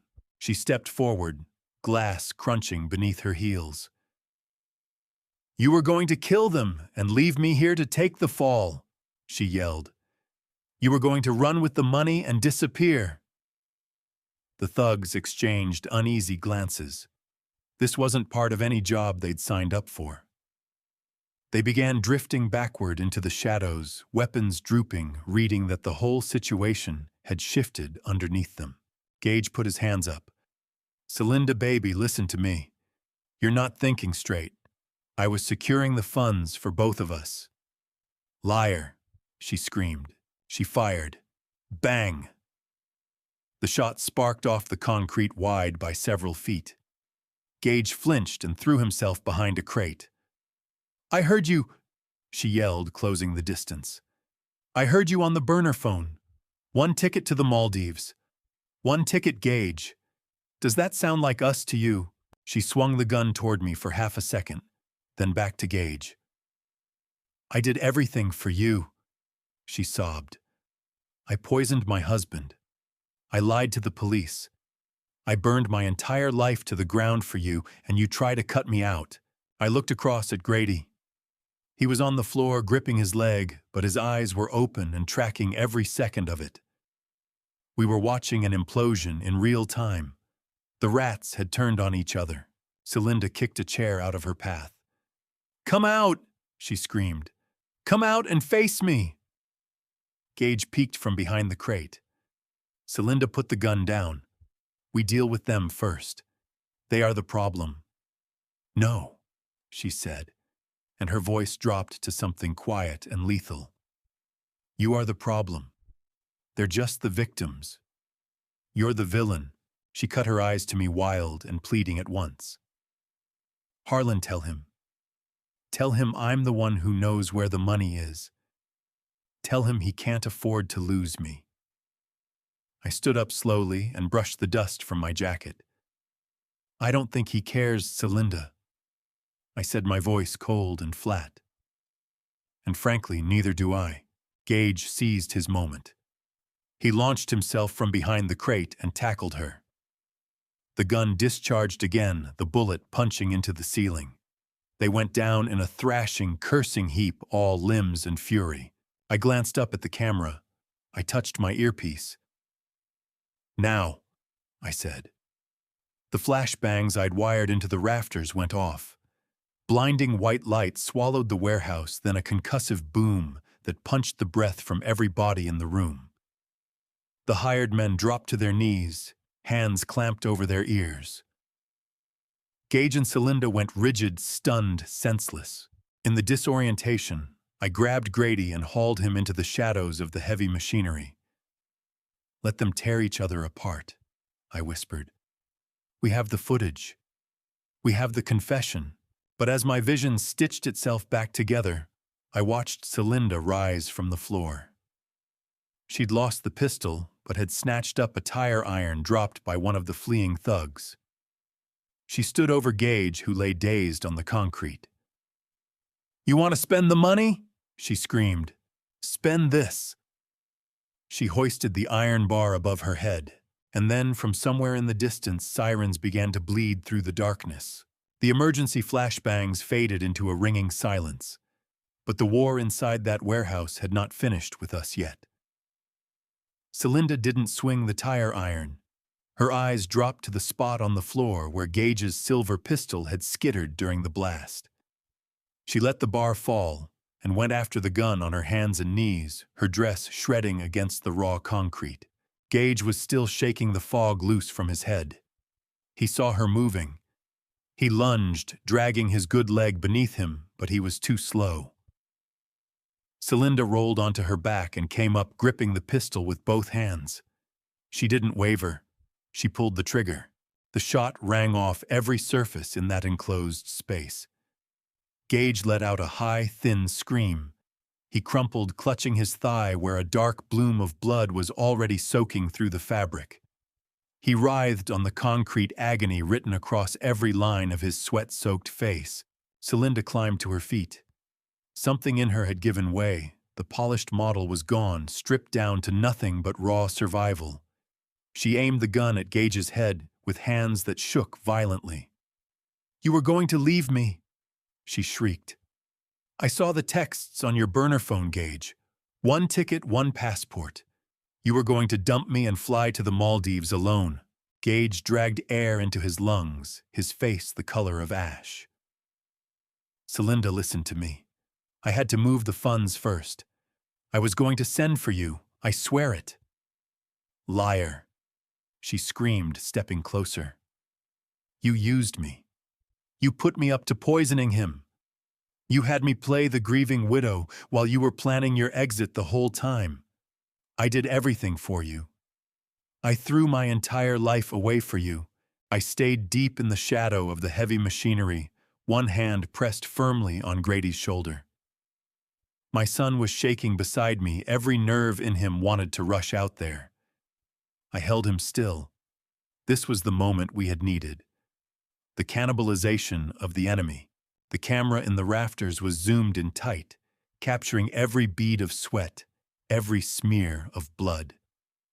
The audio feed caught the raw, unraveling desperation in Celinda's voice. "You owe me, Gage," she yelled. "I slept with that man for 3 years. I pretended to love him while I waited for you. I mixed the poison into his food every single day, watching him deteriorate while you sat in your office counting your money." Grady went rigid beside me. I felt the heat radiating off him. Suspecting something is one thing. Hearing it spoken aloud in plain words is another altogether. Hearing her describe the intimacy as a performance. Hearing her admit it had all been calculated. Something broke apart inside him, and at the same time what took its place was harder than anything that had been there before. Gage let out a wet, gurgling laugh from the floor. "You enjoyed it, Celinda. Don't pretend otherwise. You loved that mansion. You loved those credit cards. You're every bit as greedy as I am. You're just furious because I was a step ahead." "Am I?" Celinda shot back. "I'm the one standing with the gun, and you're the one bleeding on a warehouse floor." She thumbed back the hammer. "Where is the money, Gage? Give me the account numbers. Give me the codes, or I swear I will finish what the old man started." For the first time since he'd walked through that bay door, I saw real fear move through Gage's eyes. "The money is gone, Celinda. The old man froze everything. It reversed. We have nothing." Celinda let out a sound that wasn't quite a scream, something more primal, torn from a place past words. She fired again. The bullet struck concrete inches from Gage's head. "Liar," she sobbed. "You have a stash somewhere. I know how you work. You always keep a stash. I checked the monitor on my wrist. The police scanners were lighting up fast. 2 minutes out. Time to turn the pressure up another notch. Celinda let the gun drop a few inches but kept it trained on Gage's chest. Her breathing came in ragged pulls. She had the look of a cornered animal that had finally understood there was no exit. You have to fix this, she sobbed, the fury collapsing into desperate bargaining. You have to get us out of here, Gage. You can't let me go to prison. I can't go. Gage groaned, pressing both hands against his leg. It's over, Celinda. Leave me, run. No, she said, her pitch climbing. I'm not leaving without you, and I'm not leaving without the money. Why not? Gage spat. Why do you even care? You'd sell me out for a plane ticket and not lose a night's sleep. Because I'm pregnant, Celinda screamed. The words hung in the air like smoke over a cold room. The silence that settled after them was heavy enough to press down on your chest. I'm pregnant with your child, Gage. I took the test this morning. I'm carrying your baby. Gage went still. His eyes moved to her stomach, then up to her face. He searched her expression for the lie, working through it carefully. He didn't find one. Pregnant, he whispered. Yes. Celinda wept, tears carving clean tracks through the dust caked on her face. Before we get to what happens next, and what the people closest to Harlan had truly been hiding all along, let me ask you this. If the ones you loved most turned out to be your greatest threat, would you confront them head-on? Or would you work in silence until the moment was exactly right? It's yours. It has to be yours. It's a boy, I can feel it. Grady let out a breath beside me. It was the sound of a man being hollowed out. He sagged back against the metal beam, his eyes shutting for just a moment. I looked at my son. I knew the secret he had never shared with Celinda. Grady had suffered complications from MS at the age of 20. He had been sterile for 15 years. He had never told Celinda because he feared she would walk out. He told himself they could adopt one day. He told himself love would hold. But now, hearing her declare that the baby was Gage's, he knew. He knew she hadn't just betrayed him with her body. She had betrayed him with her future. Even if biology hadn't made the decision for him, she never would have carried his child. She had been building a life with his closest friend while sleeping in his bed. She played us both, Grady whispered, his voice stripped of everything. Dad, she isn't just a murderer. She is a parasite. I tightened my grip on his shoulder. And now the world knows it, son. Gage stared up at Celinda from the floor. Something strange moved across his face, a flicker of what might have been genuine feeling, or perhaps just the animal vanity of a man who'd been told he'd fathered a child. You're sure? He asked. I'm sure, Celinda sobbed. Don't let them take me, Gage. Don't let our baby be born in a cell. Gage ground his teeth together. He looked at his bleeding leg. He looked at the gun still in her hand. He looked at the bay door where the sirens were screaming just down the street. Help me up, he said. I pulled out my phone and opened the media feed application. You want to see a magic trick, Grady? I tapped the screen. Execute protocol Times Square. Thousands of miles away at the center of New York City, the enormous LED screens blanketing that intersection went dark. Then they came back to life. No cologne ad, no fashion campaign.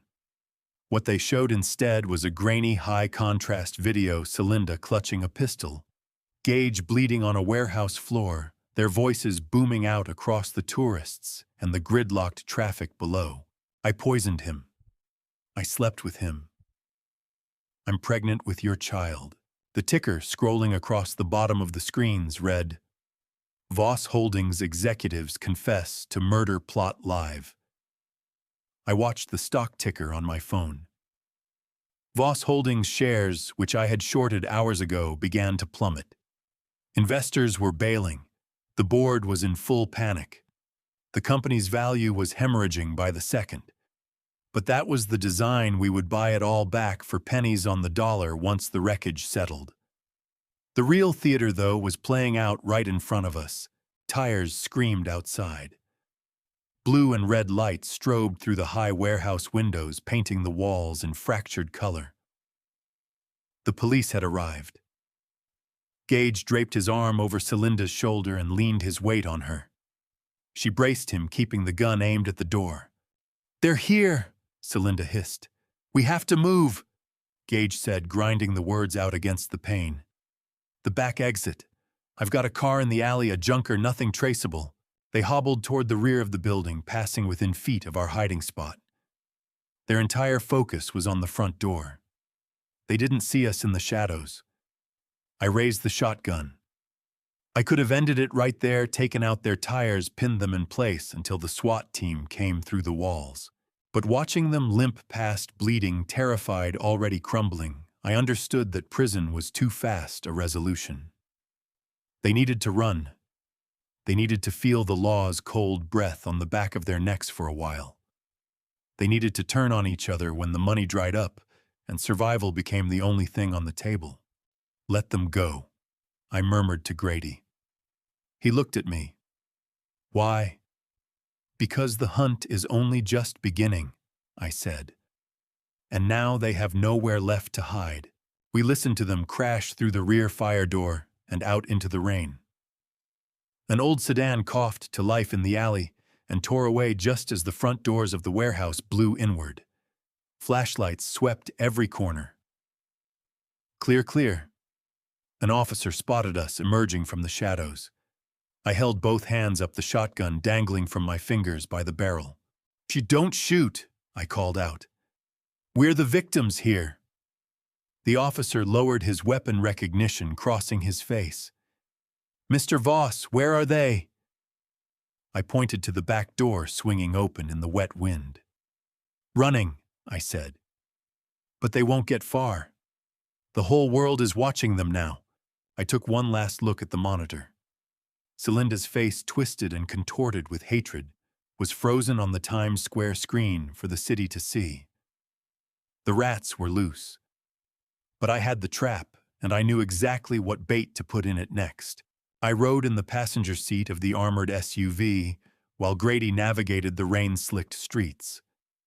The warehouse adrenaline had burned itself out, leaving behind a cold, surgical precision. I opened my laptop tethered to the vehicle's secure satellite link. Time to execute the final phase of the financial dismantling. I called it the kill switch. This wasn't just about freezing their accounts. It was about making them radioactive, untouchable by any institution on Earth. I accessed the central banking mainframe through the administrative overrides I'd embedded years in advance. I pulled up every account connected to Gage's social security number and every credit line attached to Celinda's name. I didn't simply lock them. I flagged everyone with a Level 1 federal alert for money laundering and terrorism financing. The effect was precise. The moment either of them swiped a card anywhere on the planet, a silent alarm would fire simultaneously at the nearest FBI field office and the closest local precinct. 30 miles outside the city limits, a beat-up sedan coasted into a rundown gas station. The security camera feed from that station blinked onto my screen. It was them. Celinda was behind the wheel, a stolen, oversized hoodie pulled over her torn dress. Gage was slumped in the passenger seat, his face ashen from blood loss. Celinda jumped out. She moved in quick, desperate bursts. She ran to the pump and swiped her platinum card. The light came back red. She tried again, harder. Red. She kicked the pump and screamed something the audio couldn't quite catch. Then she ran inside. I switched to the interior store camera. Celinda grabbed 3 bottles of water and a first aid kit and dropped them on the counter along with a different card. The clerk, a teenager who looked like he'd rather be anywhere else, scanned the items and swiped it. "Declined," he said, working his gum. "Run it again," Celinda snapped. "It's a black card. There's no limit on it." The clerk shrugged and ran it a second time. This time, the register let out a loud, flat beep. A message flashed on the screen. "Confiscate card. Contact authorities." "Lady, the machine's telling me I have to hold on to this," the kid said, reaching for it. Celinda snatched it back, her eyes jumping. She dug through her bag, card after card, hitting the counter. Visa, Amex, MasterCard. She burned through all of them. Every single one came back the same way: insufficient funds account, frozen, flagged as stolen. She'd had millions in available credit less than an hour ago. Now she couldn't cover a bottle of water to rinse the blood from her hands. She looked at the clerk, then at the bottles on the counter. For a breath, I thought she'd just take them, but the clerk was already pointing to the sign mounted behind his register. "We prosecute shoplifters." He reached under the counter. Celinda bolted. She ran out empty-handed, threw herself back into the car, and pulled the door shut hard. I zoomed in on the interior feed. Gage was still conscious, but only just. "Did you get anything?" he groaned. "No." Celinda snapped, driving both palms into the steering wheel. "They cut us off. Everything. Every card is dead. We have no gas. We have no water. We are completely trapped." Gage's eyes found the fuel gauge. The needle was lying on empty. "We need cash," he rasped. "We need to pawn something." "We have nothing," Celinda said, and her voice cracked. "You lost the gun. I lost my jewelry back in that warehouse. We're going to starve Gage, and we are going to get caught." She turned to look at him, and what was in her eyes by then had nothing left of love in it. The partnership, the shared ambition, the mutual greed that had held them together, gone. Scraped clean and replaced by the naked, clawing panic of survival. "Why did I ever listen to you?" she spat. "You told me you were a genius. You're just a man with a bullet in his leg and no plan." "Shut up," Gage snapped. "Think. We need leverage. We need something the old man actually cares about." Celinda went quiet. She stared out at the rain streaking the windshield. Then a slow, terrible smile spread across her face. The smile of something that has just remembered it, still has one card left to play. I've got it," she whispered. She reached into the back seat. I frowned. The rear of the car was buried under old blankets and trash. I hadn't given it a second look until now. Celinda yanked back a filthy quilt. Curled underneath it, dressed in his school uniform and hugging his knees to his chest, was a small boy. My heart seized. The world ground to a halt. Every last bit of air left my body at once. It was Eli, my adopted grandson, Grady's nephew, the boy we had shipped off to a boarding school 3 states away, precisely to keep him out of harm's reach. Eli looked absolutely petrified. His mouth had been sealed with silver duct tape. His wrists were bound. Celinda seized him by the hair and hauled him upright so his face filled the rear-view mirror. "We've got the golden ticket," she told Gage. My phone rang an unfamiliar number, a video call. I answered it, my hand trembling for the first time in 40 years. Celinda's face took over the screen. She held the phone in one hand and a pair of rusted scissors she must have scrounged from the car in the other, the blade riding against Eli's throat. "Hello, Grandpa," she cooed, her voice soaked in madness. "Miss me, where is he?" I erupted. "If you lay a hand on that boy, Celinda, I will strip the skin from your bones." Grady heard me. He hammered the brakes and yanked the SUV onto the highway shoulder. He glanced at my screen and went white as chalk. "Eli." "Oh, God. No." Celinda laughed a sound from somewhere unhinged. Whatever desperation had been eating at her had finally broken something loose. She wasn't performing any longer. She was pure, raw chaos. "He is right here," she announced. "I picked him up yesterday. I told the school there was a family emergency.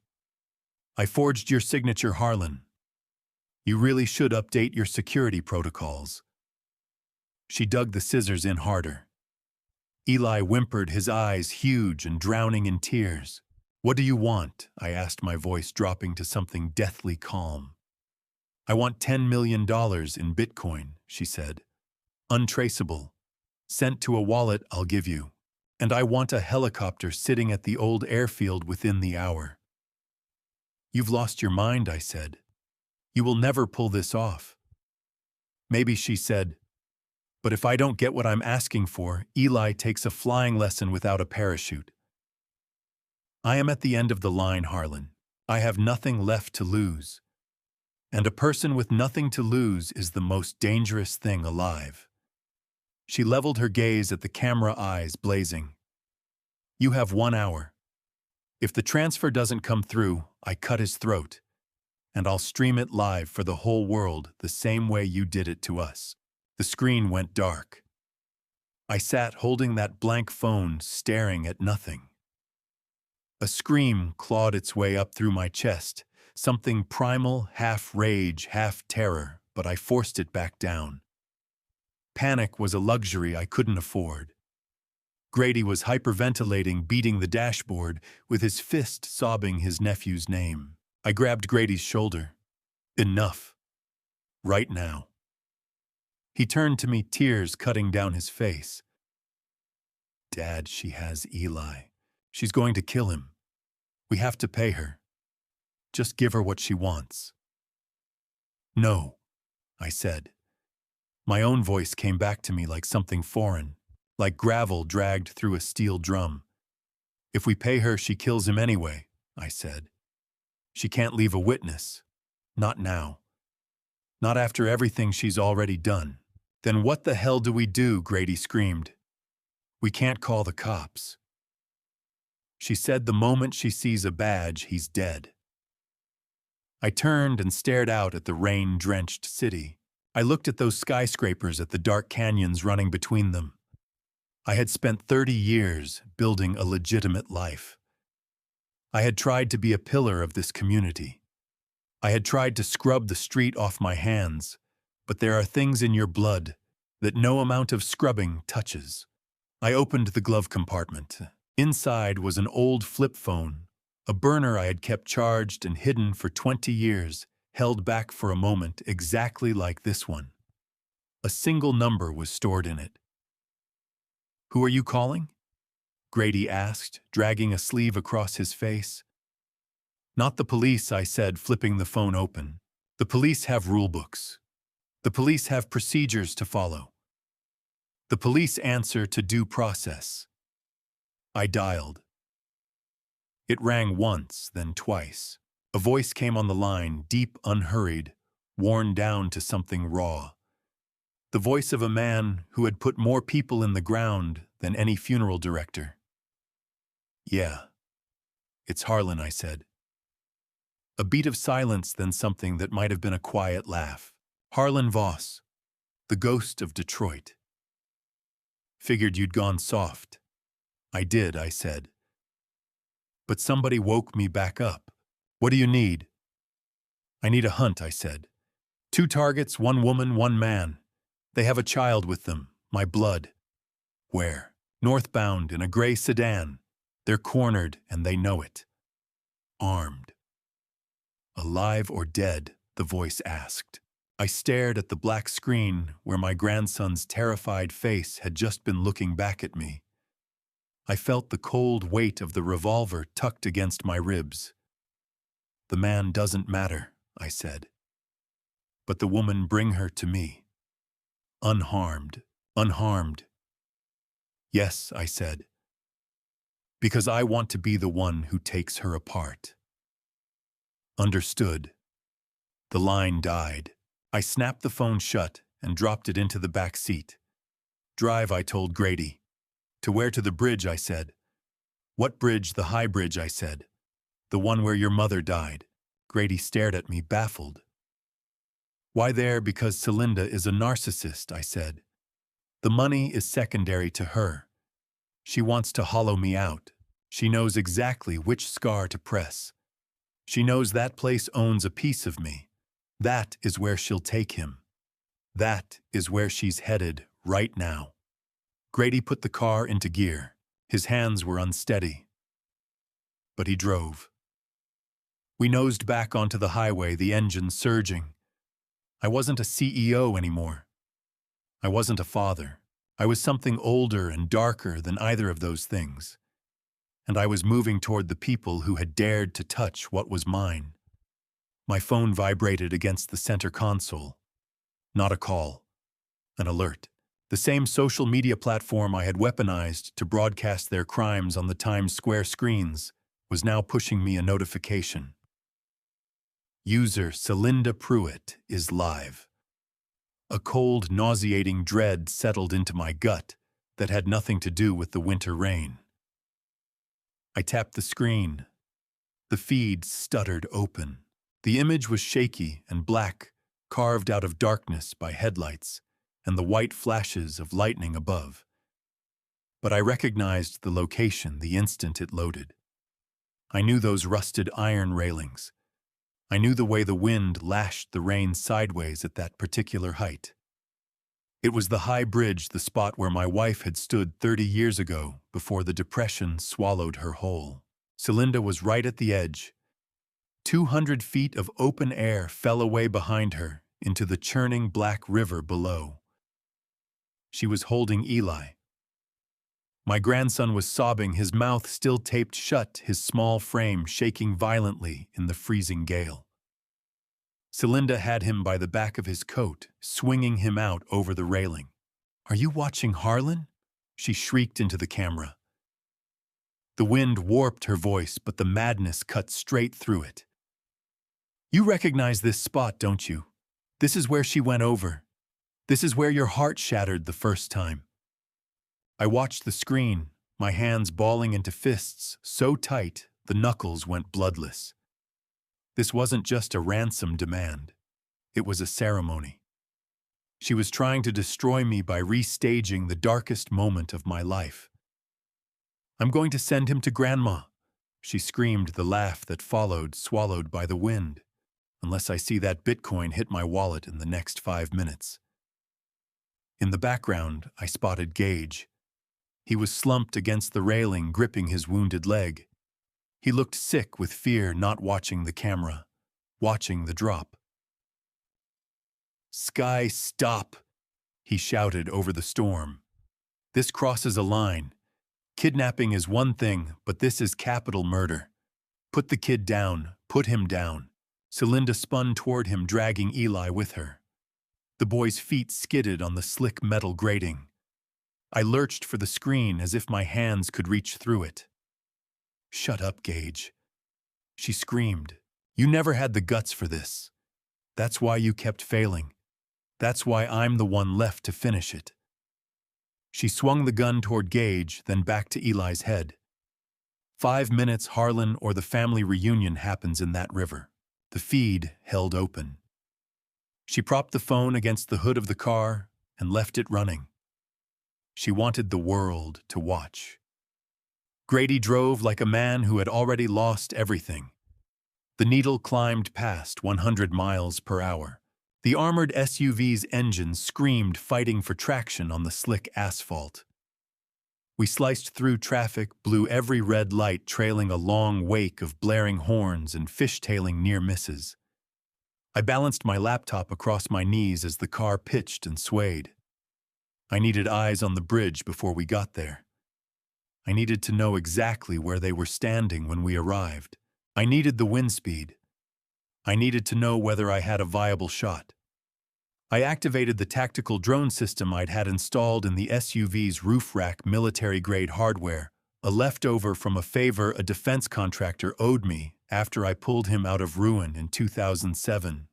"Deploy," I commanded. A hatch in the roof slid open with a high-pitched whine. The drone punched up into the stormy sky. I steered it from my laptop, pushing it out ahead of us. The camera feed steadied into thermal imaging. Heat signatures bloomed on the bridge. 3 figures, one small one perched at the edge, 2 larger ones on their feet. I punched into the city's traffic control grid. No time for anything elegant. I ran a brute force override that would probably kill the entire district's signal system inside 10 minutes. But I didn't need 10 minutes. I needed green lights right now. The signals ahead of us flipped green. Cross-traffic locked up. Grady buried the accelerator. 2 minutes out, I said. My eyes never left the drone feed. The thermal red showed Gage moving toward Celinda. Celinda's arm came up. A heat bloom flared. She fired. Gage lurched backward. She shot him, I said. Grady pushed harder. I zoomed the drone in closer. Wind at the bridge was gusting to 40 miles per hour, far too violent for any precision play. I couldn't use the drone to draw her attention. If I flew it into her, she might lose Eli over the edge. I checked the GPS dot tied to the burner phone I'd handed to my contact. It was moving toward the bridge from the north. My people were converging, but they weren't going to arrive in time. This one fell to us. Dad Grady shouted, knuckles white on the wheel. I can see the lights. Ahead of us, the bridge materialized out of the darkness, a steel frame punched against the storm. The gray sedan sat in the middle of the span hazards, blinking. Stop the car, I said, 50 yards back. Don't spook her. Grady hammered the brakes. The SUV fishtailed on screaming tires and stopped hard at the bridge entrance. We shoved the doors open and stepped out into the teeth of the storm. The wind hit us like a wall of concrete. It shrieked through the suspension cables and made the whole structure tremble beneath our feet. The rain came in sideways, needling our faces. I found them, silhouettes carved against the headlights. Celinda stood on the pedestrian walkway with the void at her back, holding Eli in front of her as a human shield.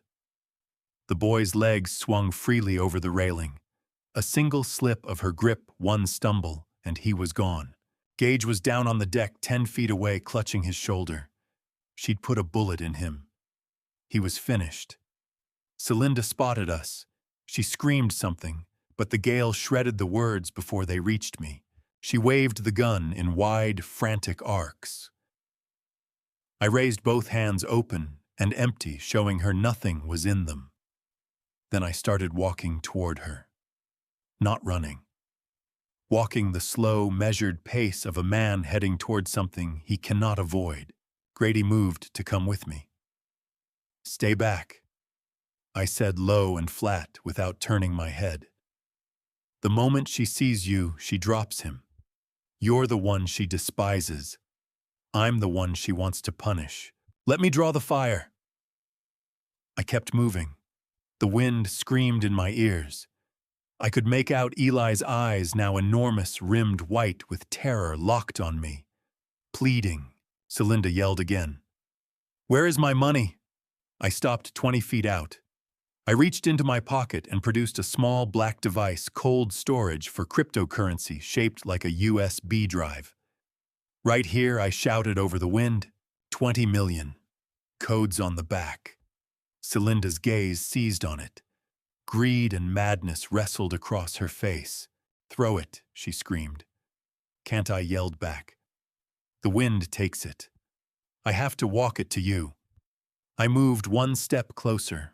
Don't, she screeched, leaning back over the rail. Eli's feet kicked at nothing but open air.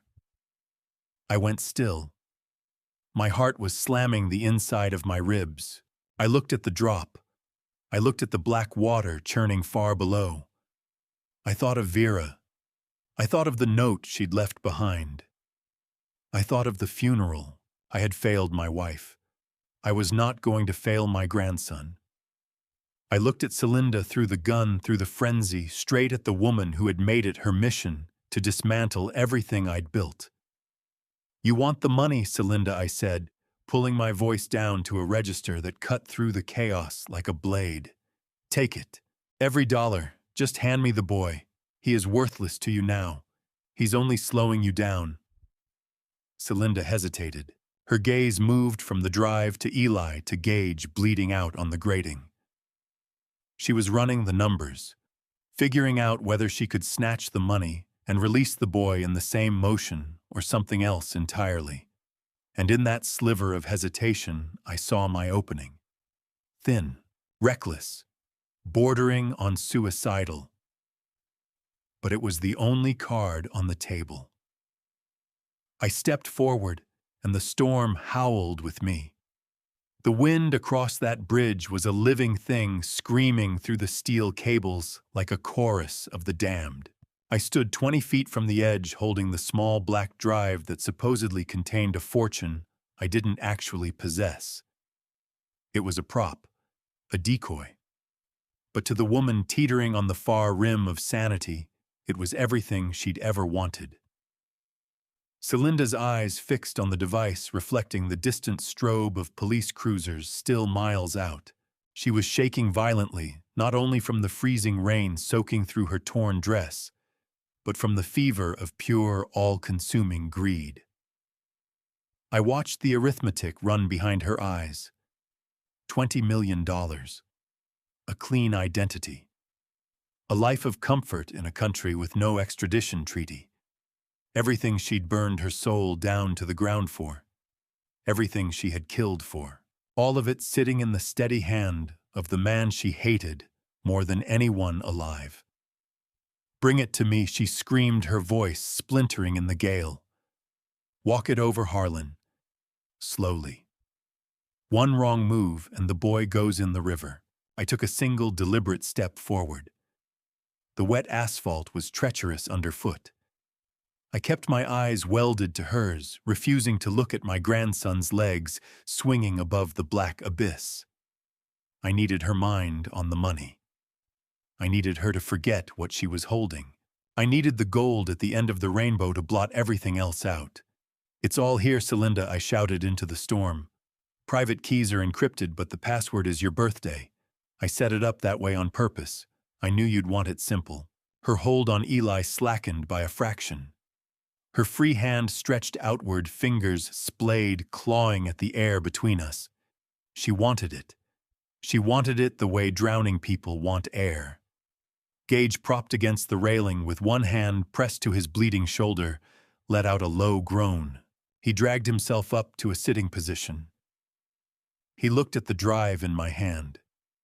He looked at Celinda, and I could see the moment the understanding landed on him. He read the hunger in her face. He saw that she had already written him off. He saw his own ending in her eyes. Don't do it, Sky. He rasped through a mouthful of blood. He's playing you. It's a setup. Celinda didn't spare him a glance. Quiet, Gage, she hissed. You're useless. Dead weight. I took another step forward, 15 feet now. Close enough to see the terror carved into Eli's face. Close enough to see the duct tape starting to lift at the corner of his cheek in the rain. I'm not running a game, Celinda, I said, raising the drive. I'm buying my grandson's life back. This is a transaction. You hand over the boy, you take the money. You leave and you win. I saw her waver. The gun drifted slightly in her grip. The barrel angled down toward the ground, away from Eli's head. She was moving her gun hand toward the drive. She was making the fatal error. Choosing greed over leverage. I coiled myself, ready to close the gap in 2 strides and put her on the ground before she could squeeze the trigger. But I wasn't the only one with eyes on the prize. Gage let out a roar, torn from somewhere deep and desperate. He was not about to bleed out on this bridge while she walked off with what he considered his.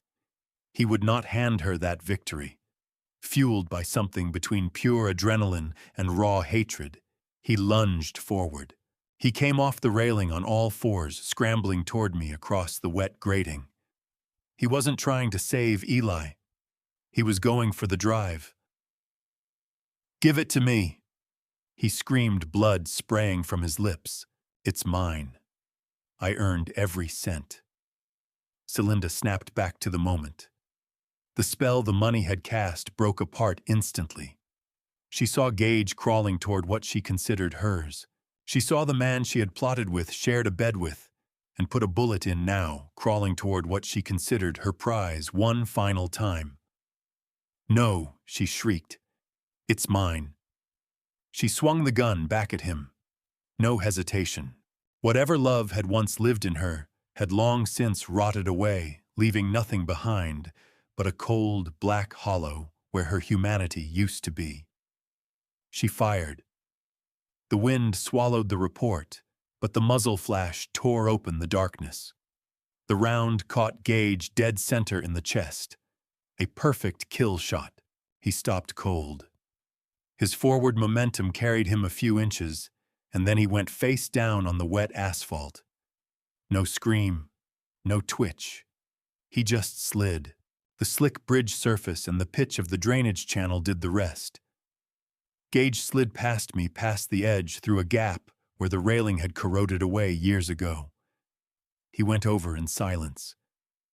One moment he was there, a mass of greed and hunger and bad decisions.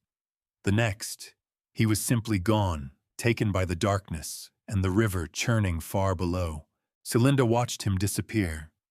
She didn't blink. She didn't shed a tear. She swung those wild eyes back to me. The gun was trailing smoke in the rain. "Now it is just us," she said, a grotesque smile splitting her face. "No more partners. No more dividing the pot. Hand over the money, Harlan, or I swear to God I will drop him." She cinched her grip on Eli's coat. The boy cried out, a muffled, desperate sound of pure panic. She leaned him further back over the void. He was slipping. His feet clawed for purchase on the slick metal, but there was nothing to grab. He was hanging by the fabric of his jacket, held over the abyss, by a woman who had just shot her own accomplice dead. I held my ground. 10 feet between us, too far to reach her, too close to retreat. If I rushed, her reflex would make her let go. If I stood still, spite would do the same. I needed a weapon. I had no gun. I had no knife. All I had was the truth. And the truth I was carrying happened to be the sharpest thing on that bridge. I looked at her. I looked at the woman who had poisoned my son. I looked at the woman who claimed to be carrying the next generation of my bloodline. "You want the money, Celinda?" I asked, my voice dropping to a low, grinding rumble. "You want to secure a future for your child? The baby you say is growing inside you." "Yes," she screamed, rain and tears streaming together down her face. "My baby. Gage's baby. I need this for him. I need to survive." I shook my head slowly. I put the USB drive back into my pocket.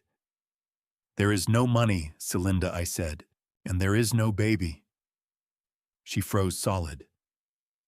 "What are you talking about?" "I'm talking about the lie you told in that warehouse to save your skin," I said. "I'm talking about the story you invented to manipulate a dying man. You are not pregnant, Celinda. You can't be." She let out a high, fractured laugh. "How would you know, old man? Did you put a camera in my womb as well? I felt it. I know it. It is Gage's." "It cannot be Gage's," I said, moving one step closer. "And it certainly cannot be Grady's." "Why not?" she hissed. "Because my son is sterile." I roared the words, tearing free like something ripped from the floor of my chest. Celinda flinched, as if the words had hit her physically. "What?" "Grady," I shouted over the howling wind. "He contracted MS at 20. There were complications. He has been sterile for 15 years, Celinda. He never told you because he was terrified you would walk out the door. He thought you wanted children. He thought he wasn't enough." I watched the doubt seep into her expression. I could see the gears inside her beginning to slip. "You are lying," she whispered. "He never said any of that. We tried. We were trying together. He let you try because he loved you," I said, pushing forward without mercy. "He let you keep hoping because he couldn't stand to be the one who crushed it. But he always knew. He knew he could never put a child in this world. And he knew that if you ever turned up pregnant, it would never be his." I pointed to the spot where Gage had vanished into the dark. "And Gage," I went on, "Gage had a vasectomy 3 years ago. I know because it went through the company health insurance I funded. I saw the claim, Celinda. I signed off on it." The color left her face all at once, like a plug had been pulled. Her mouth fell open, and nothing came out. The full weight of her situation was collapsing on top of her. The lie she'd spun to control Gage, the lie she'd used as a shield to save herself, it was all impossible. She was not pregnant. She was only desperate. And in that desperation, she had talked herself into believing in a miracle that the laws of biology had already ruled out. She looked down at her stomach. She pressed her free hand against it, the hand gripping the gun. The weapon wavered. "No," she whimpered. "No, that cannot be true. I felt it. I felt—" "You felt fear," I said. "You felt the walls closing in from every direction. You manufactured a reason to keep going, Celinda. But it is a fiction. Just like your marriage was just like your grief, just like the entire life you built on top of lies." I stepped forward again. 5 feet. "You have nothing left, Celinda. No money, no lover, no child, no way out. You are standing on a bridge in a rainstorm with a kidnapped boy and a murder charge. It is finished." She looked up at me. The madness had burned itself out, leaving her eyes hollow and glassy, like the shell of something that used to be human. She looked at Eli. Really looked at him not as a bargaining chip, not as a key to unlock her escape. As a child. A child she had been about to throw into the dark for nothing. The gun sank. Her hold on Eli's jacket came loose. "It was all a lie," she whispered. "Every last bit of it." "Yes," I said, keeping my voice quiet now. But you can still do one honest thing. You can let him go." She looked at me. Then she looked at the open drop behind her. "I can't go back," she said. "I can't face a prison cell. I can't be reduced to nothing." "You will not be nothing," I said.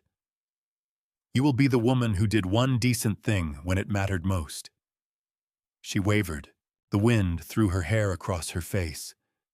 She looked like something out of a Gothic story, a woman demolished by the weight of her own ambition. Eli, feeling the grip on his coat go slack, did what any terrified 8-year-old would do. He didn't wait for her to decide. He didn't wait for me to reach him. He acted. He wrenched his body sideways with everything he had. He drove his teeth into the hand holding his coat and bit down hard. Celinda screamed.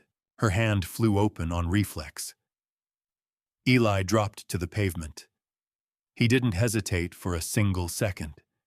He scrambled away on hands and knees, moving toward me as fast as his small body could carry him. Celinda snatched for him and missed. She stumbled. Her heels skidded on the wet metal grating. She windmilled her arms, fighting for balance, but she was already too close to the edge. She tipped backward. I lunged, not for Eli. Grady was already there, wrapping the boy in his arms. I lunged for her. I still don't fully understand why. Maybe pure instinct. Maybe the ghost of the girl my son had once loved still lived somewhere in the wreckage. Maybe I simply needed her to stand before the justice she had earned, rather than escape it. My hand snapped around her wrist a split second before she cleared the railing. The jolt nearly tore my arm from its socket. I slammed hard into the rail, my ribs shrieking with the impact. I looked down. Celinda was suspended over the black water, holding onto my hand with everything she had left. Her eyes were enormous, staring up at me. The gun was already somewhere in the river below.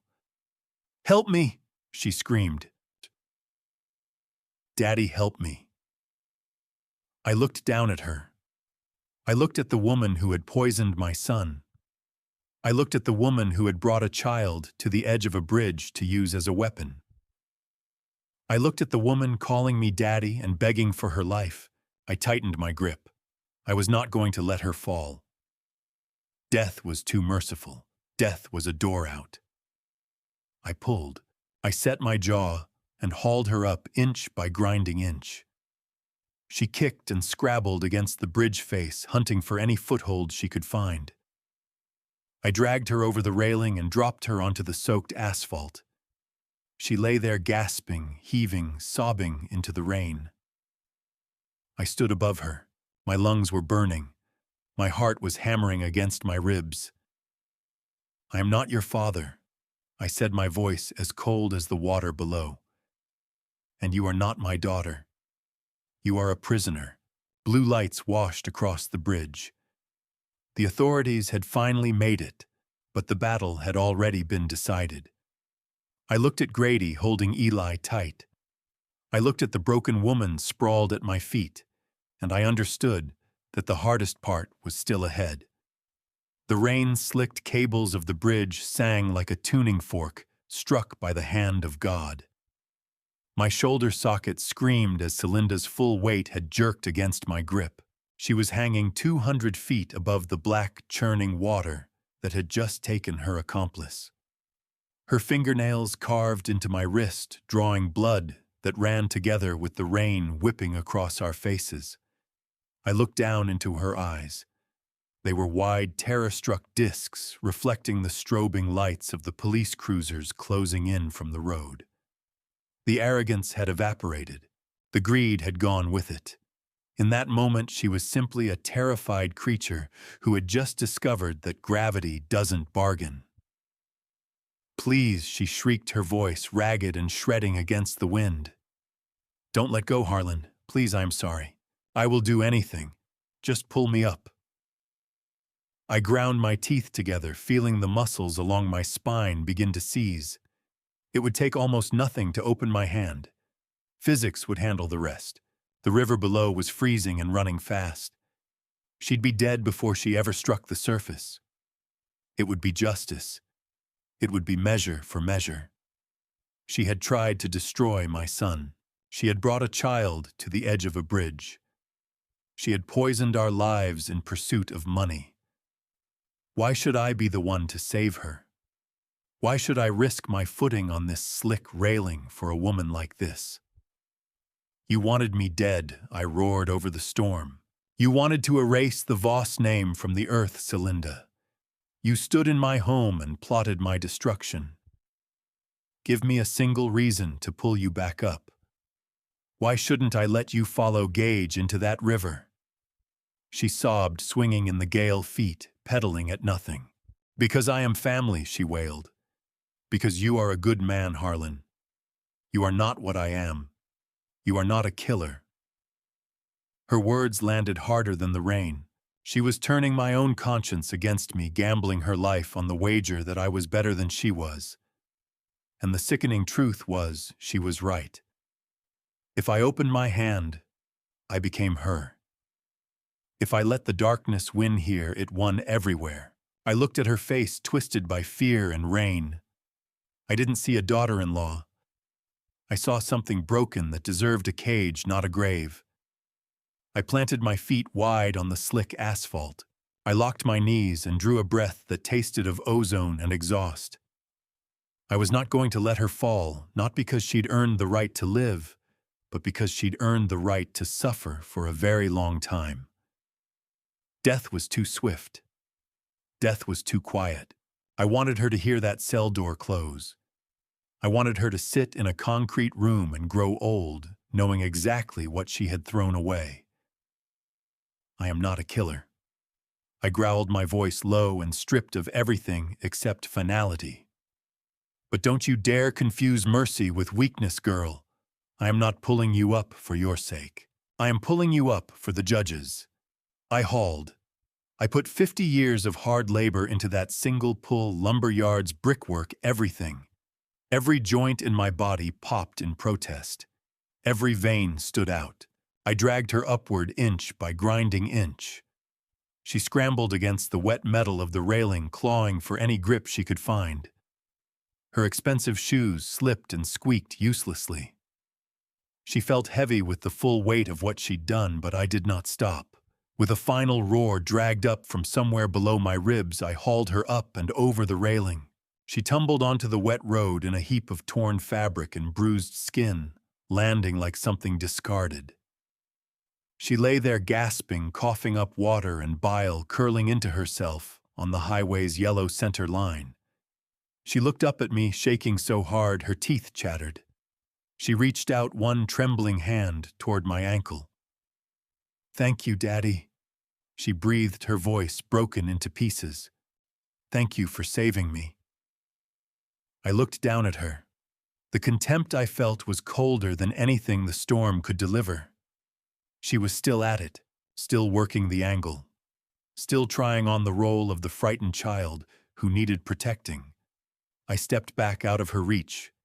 I looked at her the way a man looks at something he has seen through completely, all the way down to the hollow center. "I am not your father," I said, my voice flat and final as a door being shut. "And you are not my daughter. You are not a Voss. You are a stranger, and you are under arrest." I didn't reach down to help her stand. I didn't offer a coat or a kind word. I grabbed the collar of her ruined dress and dragged her across the wet pavement toward the flashing cruiser lights that had just screamed to a stop at the bridge entrance. Officers swarmed out with weapons raised, shouting commands. The wind shredded before they arrived. I didn't slow down. I pulled Celinda to the front bumper of the lead cruiser and pressed her against the hood. She hit the metal with a grunt of pain. But she didn't fight back. Whatever had been driving her died the instant her feet found solid ground. "Take her," I told the officers. "Attempted murder, kidnapping, grand larceny, and everything else you'll find when you start pulling the threads of her life apart." 2 officers took her arms and wrenched them behind her back. The snap of the handcuffs locking into place was the finest sound I had heard in years. The sound of a door closing on all of it. The sound of safety returning. Celinda did not go quietly. The moment the cold steel bit into her wrists and the reality of what came next hit her, something in her cracked, wide open. "No!" she screamed, twisting against the officer's hold. "You cannot take me. I am pregnant. I am the victim here. He tried to throw me off that bridge. Harlan tried to kill me. Look at him. He's dangerous." She found my eyes, hers burning with a manic, searching desperation. "Tell them, Harlan," she pleaded. "Tell them I saved the boy. Tell them I tried to stop Gage." I looked toward the officer in command. It was Chief Page who had come in with the backup units. He looked at Celinda. Then he looked at me. "We have the live stream, Mrs. Pruitt," Page said, his voice utterly level. "Every second of it was watched in real time. You holding the boy over the railing. You shooting your partner. You confessing to the poisoning. It is all on record." Celinda stopped struggling. She looked around at the ring of officers, at the lights strobing in the dark at the bridge and the void beyond it. She looked at Grady sitting in the back of an ambulance with Eli pulled tight against his chest, both of them wrapped in a thermal blanket. She looked at the life she had dismantled piece by piece. And then she screamed. Not from fear, from rage. The raw animal sound of a predator that has just realized it is the one in the trap. She howled at the sky, cursing me, cursing Grady, cursing the rain and the river and everything else she could find. They put her in the back of the cruiser. She kicked the window until the glass rattled, screaming until her voice finally gave out. I watched her face pressed and distorted against the glass. Then I turned away from it. I walked to the ambulance. Grady looked up at me, his eyes swollen but clear. Eli had fallen asleep in his arms, worn down to nothing by the ordeal. "Is it over, Dad?" Grady asked quietly. I looked back at the bridge where the dark water kept moving beneath it, indifferent to everything that had just happened above. "It is over, son," I said. "Let's go home." We climbed into the ambulance and left the flashing lights and the screaming woman behind. The war had been won. But looking at my family pressed together in that small, warm space, I knew the healing was going to be a far longer fight. And I was ready for that one, too.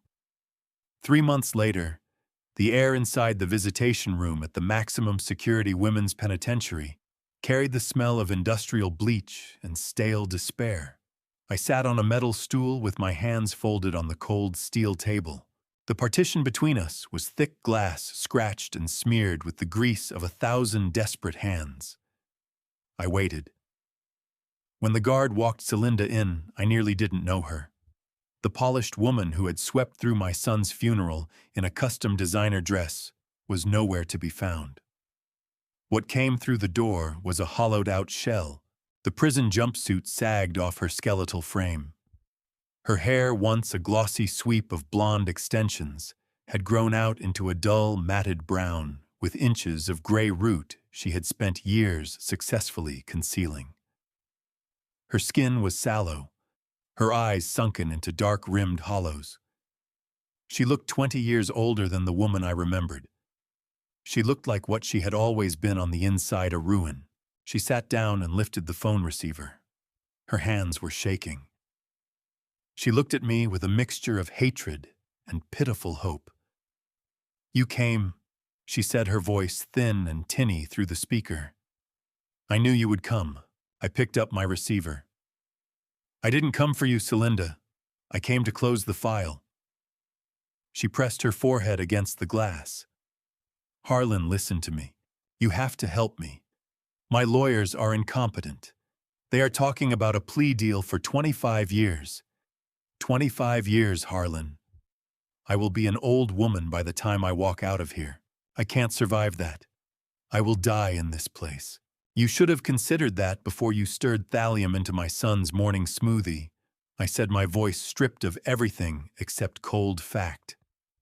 "You should have thought about it before you dangled an 8-year-old boy over a bridge railing." I was desperate, she hissed. I was not well. "I can plead insanity. I can tell them Gage coerced me, but I need sharper lawyers. I need the very best. You have the money for it, Harlan? You could hire them for me. If you get me out of here, I will sign whatever you put in front of me. I will surrender every claim to the estate. I will vanish." I looked at her. The sheer audacity was something to behold. Still caged, still angling, still convinced she had a card left to play. "You already have the finest lawyers in this state," I said. "The firm of Sterling and Moss, $500 an hour. Absolute predators in a courtroom." Celinda nodded rapidly. "Yes, but they are not fighting for me. They keep missing filing windows. They failed to suppress the video evidence. They are letting the prosecutor do whatever he likes. They are useless." "They are not useless," I said, correcting her. "They are under new management." She went still. "What does that mean?" I leaned toward the glass. 2 weeks after your arrest, the firm of Sterling and Moss ran into a sudden liquidity problem," I said, keeping my tone conversational. "Their primary credit line was called in by the bank without warning. They were staring down bankruptcy. A private holding company stepped in and purchased the partners out. They acquired the firm, the outstanding debts, and the full client list, including you." Celinda stared at me, her eyes pulling wide. "Who bought them?" she whispered. "Vera Corp," I said. Every drop of color left her face. She looked like something pulled from cold water. "You," she breathed. "You own my lawyers. I own the building they occupy," I said. "I own the desks they sit behind. and I own the billable hours going against your frozen accounts. I gave the managing partner a very precise set of instructions. I told him to mount a defense that satisfies the letter of the law while falling well short of its spirit. No dirty tricks. No calling in favors. No backroom maneuvering. I told him to let the justice system run exactly as it was designed to run when the defendant is guilty. "You cannot do that," she screamed, slamming her palm against the partition. "That is a conflict of interest. That is illegal. I will bring it before the judge." "Go ahead," I said. "Tell the judge your father-in-law acquired a law firm to make sure you couldn't buy your way clear of a murder charge. See how much sympathy that earns you. The judge has watched the footage, Celinda. He has seen you hold a child out over a river. He is not rooting for your defense. He wants to lock you in a room and seal the door, and my lawyers are going to hand him everything he needs to do exactly that." Celinda sank back in her chair. Something in her deflated. She understood now that the walls hadn't simply closed in around her, I had built them. Why, she sobbed. Why push it this far? You won. I am sitting in a prison cell. Why do you have to take every last shred of hope I have? Because you took my son's hope, I said. You stripped away his health. You destroyed his ability to trust another human being. You didn't only go after his body, Celinda. You tried to murder his soul. And for that, I will make certain the only sunsets you ever see again are the ones filtered through chain-link fencing. I set the receiver down. I didn't wait for what came next. I didn't want to hear the begging start again. I rose and signaled the guard. As I walked toward the exit, I glanced back one final time. Celinda was screaming into a dead receiver, both fists beating the glass, mouthing the word monster over and over. I didn't feel like a monster. I felt like a janitor who had finally cleaned up a very messy spill. But Celinda had gotten off easy. I walked the long gray corridor toward the exit with Gage on my mind. I hadn't visited him. There was no need. My contacts inside the state penitentiary had been sending reports. Gage had survived the bullet and the fall, but the river had exacted its own price. He had struck a submerged rock and shattered his spine. He was paralyzed from the waist down, confined to a wheelchair in a facility built with neither accessibility nor mercy in mind. He had been placed in the general population unit at Kinross Correctional. It was a brutal place where status was currency and any sign of weakness was an open invitation. I had made certain his reputation arrived before he did. I used the same network that had helped me run him down to carry a message through the right channels. I didn't paint him as a corporate thief. That would have bought him a measure of respect in there. White-collar crime reads as clever to that crowd. No, I told them the truth. I told them he was a man who snatched a child. I told them he was a man who helped a woman try to drown an 8-year-old boy. Prison has its own moral ladder. Murderers are tolerated. Thieves fit right in. But anyone who preys on children is at the very bottom, and everyone else is standing above them. The reports that came back were brief and ugly. Gage wasn't just an inmate. He was a designated target. The wheelchair made him slow. His crime made him despised. He had been moved to the infirmary 3 separate times in 2 months. Broken fingers, scalded skin from boiling water thrown at him in the showers. He spent every hour in a state of low-grade terror, sleeping with one eye cracked open, knowing that each time the cell block door swung wide, it might be his turn again. He had dreamed of living like a king. He was living like a rat in a cage packed with cats. He would survive a long time.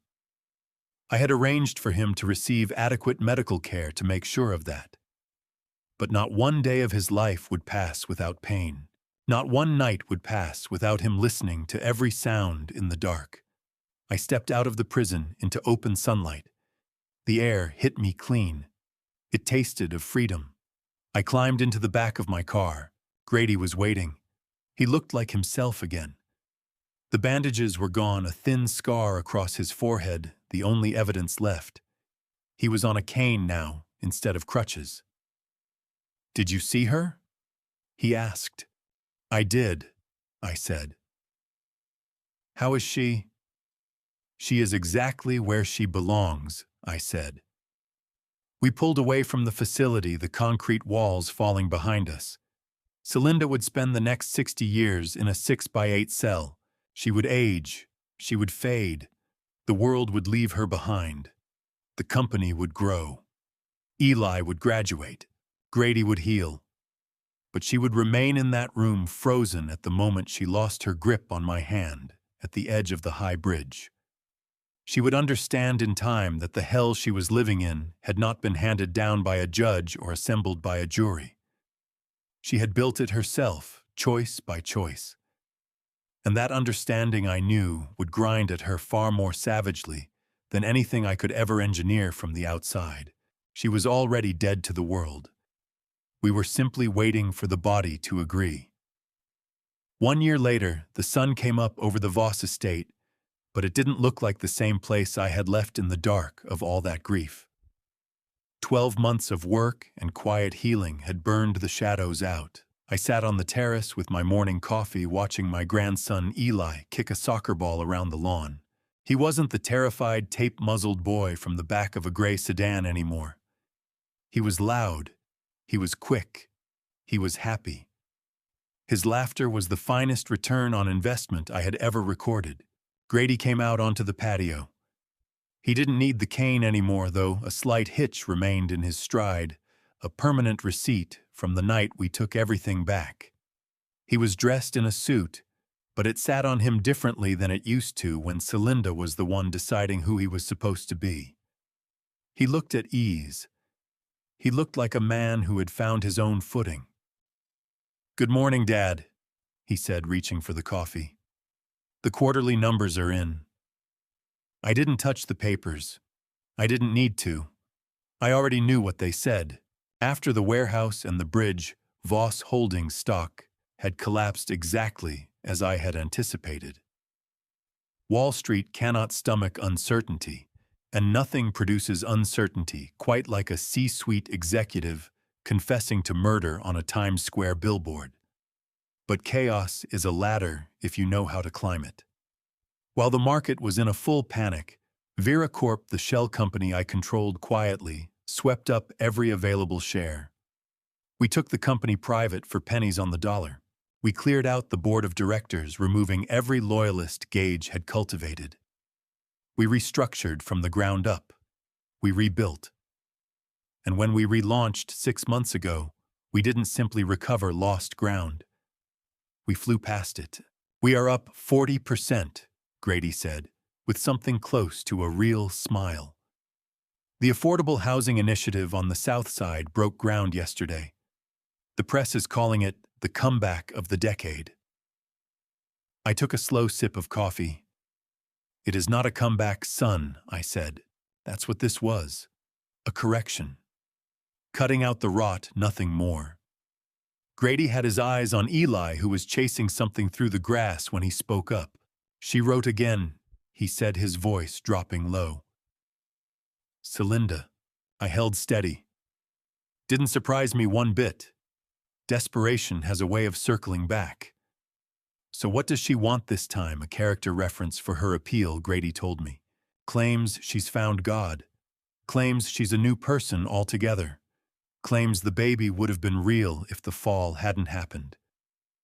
Still the same old story. Even to herself, I told him she believes repetition turns a lie into fact. Grady said he'd torched the letter. Never even flipped to the second page. "That's exactly right," I said. "Everyone that comes, burn it without reading." "She's a ghost now, Grady. Don't give that ghost a door back into this home." Then a black sedan swung up the driveway. Not law enforcement. Audrey Finch, my attorney, climbed out with a briefcase so stuffed it bulged at the seams. There was a particular gleam in her eye, the look of a hunter who'd cornered something that had been running for a very long time. "Audrey," I said, pushing to my feet. "You've got that expression. You know the one." "Even better than that," she said, dropping the case onto the patio table. "I didn't just find the canary, I found everything it was hoarding." She popped the latches.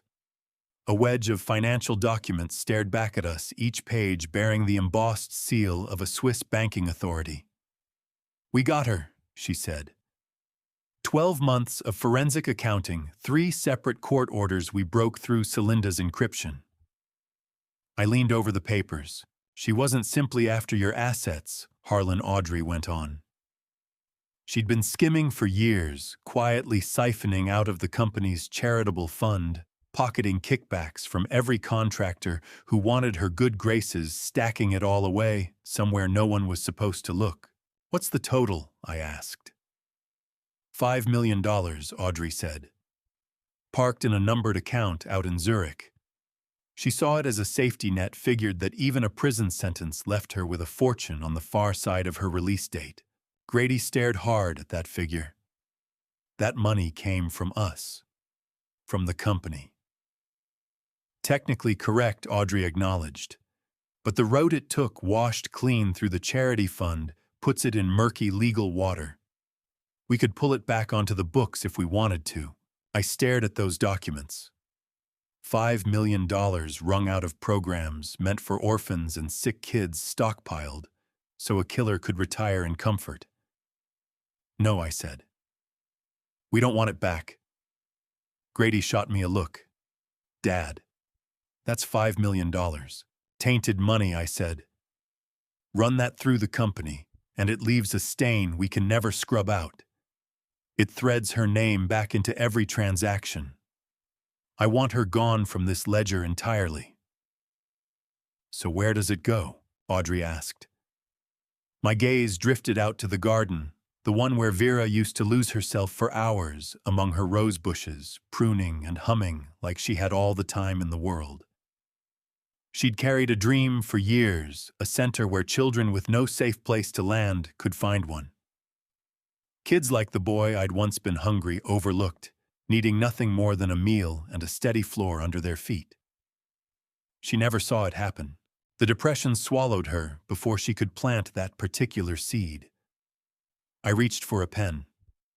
"We're going to build it. Build what Grady asked. The Vera Voss Center for Youth." I said, pressing the name into the back of the bank statement in slow, deliberate strokes.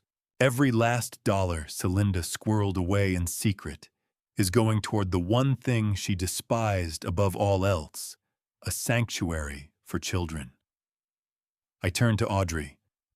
"Move the funds today. I want dirt turning by next month. And one more thing, Audrey. Tell me," she said. "I want a receipt. Not just any receipt, I want it framed official, certifying the full donation.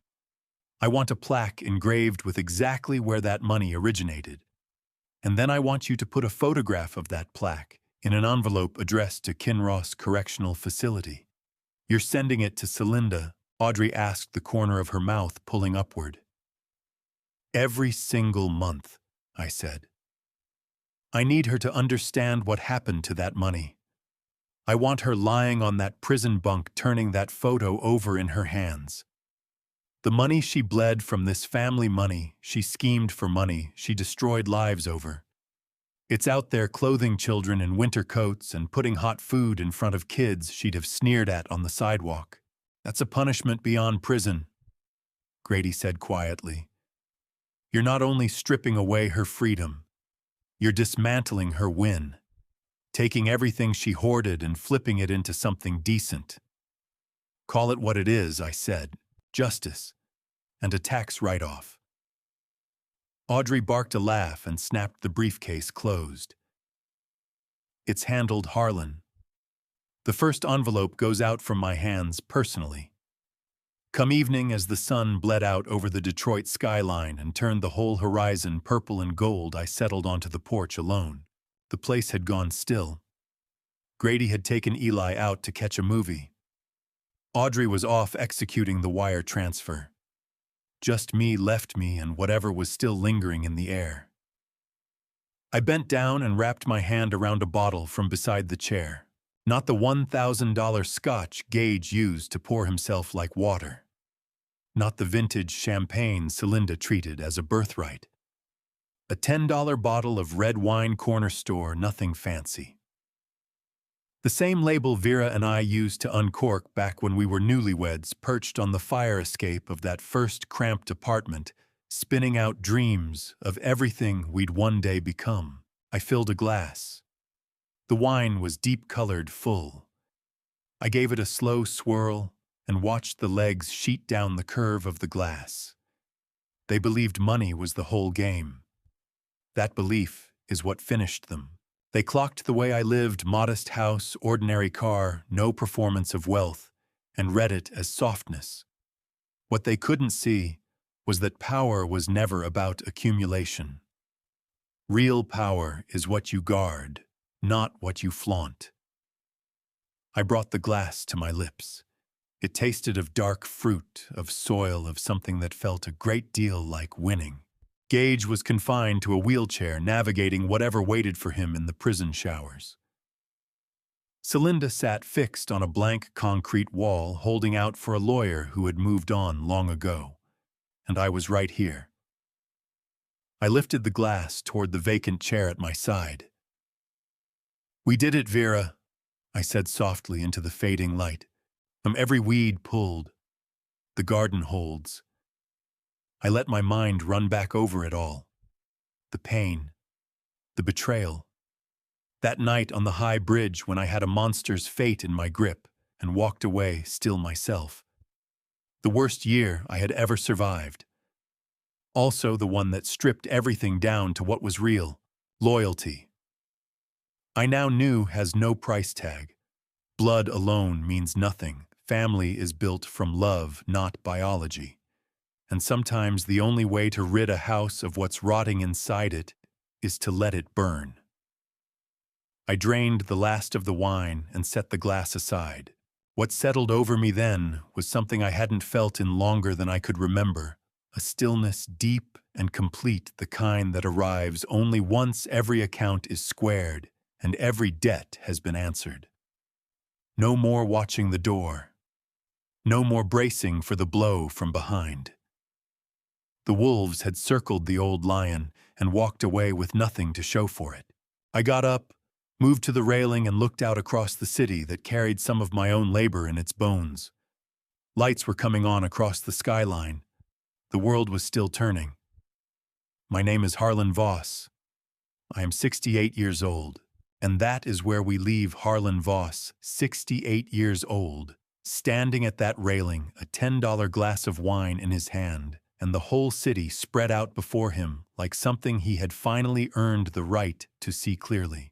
This story cost everything before it gave anything back. It cost Harlan a son's trust, a wife's memory, and years of quiet suffering while the wolves circled. But what came out the other side was something rare, clarity. I believe God has a way of letting the patient ones outlast the clever ones. The long way around is sometimes the only road that leads somewhere worth going. For anyone walking through a season like this one, a family revenge story playing out in their own kitchen, their own boardroom, their own bloodline, I hope Harlan's Road says something useful to you. Here is what I took from it. When someone shows you contempt disguised as loyalty, trust, the contempt, it is the honest part. Do not hand your enemy the blueprint for your destruction. Let them build their own from their greed. And if you ever find yourself holding the power to destroy someone who deserves it, remember that the choice you make in that moment says more about you than it does about them. For adults 50+ who have spent decades building something, a family, a business, a name, protect it quietly, not loudly. Loud protection invites attack. If this story moved, you leave a thought in the comments. I do read them. Share it with someone in your life who needs a reminder that patience is its own kind of power. And if you are not yet subscribed to Honor Revenge Stories, now is a good time to change that. Thank you for spending this time with me. Until the next story, take care of yourself and keep watching over what matters.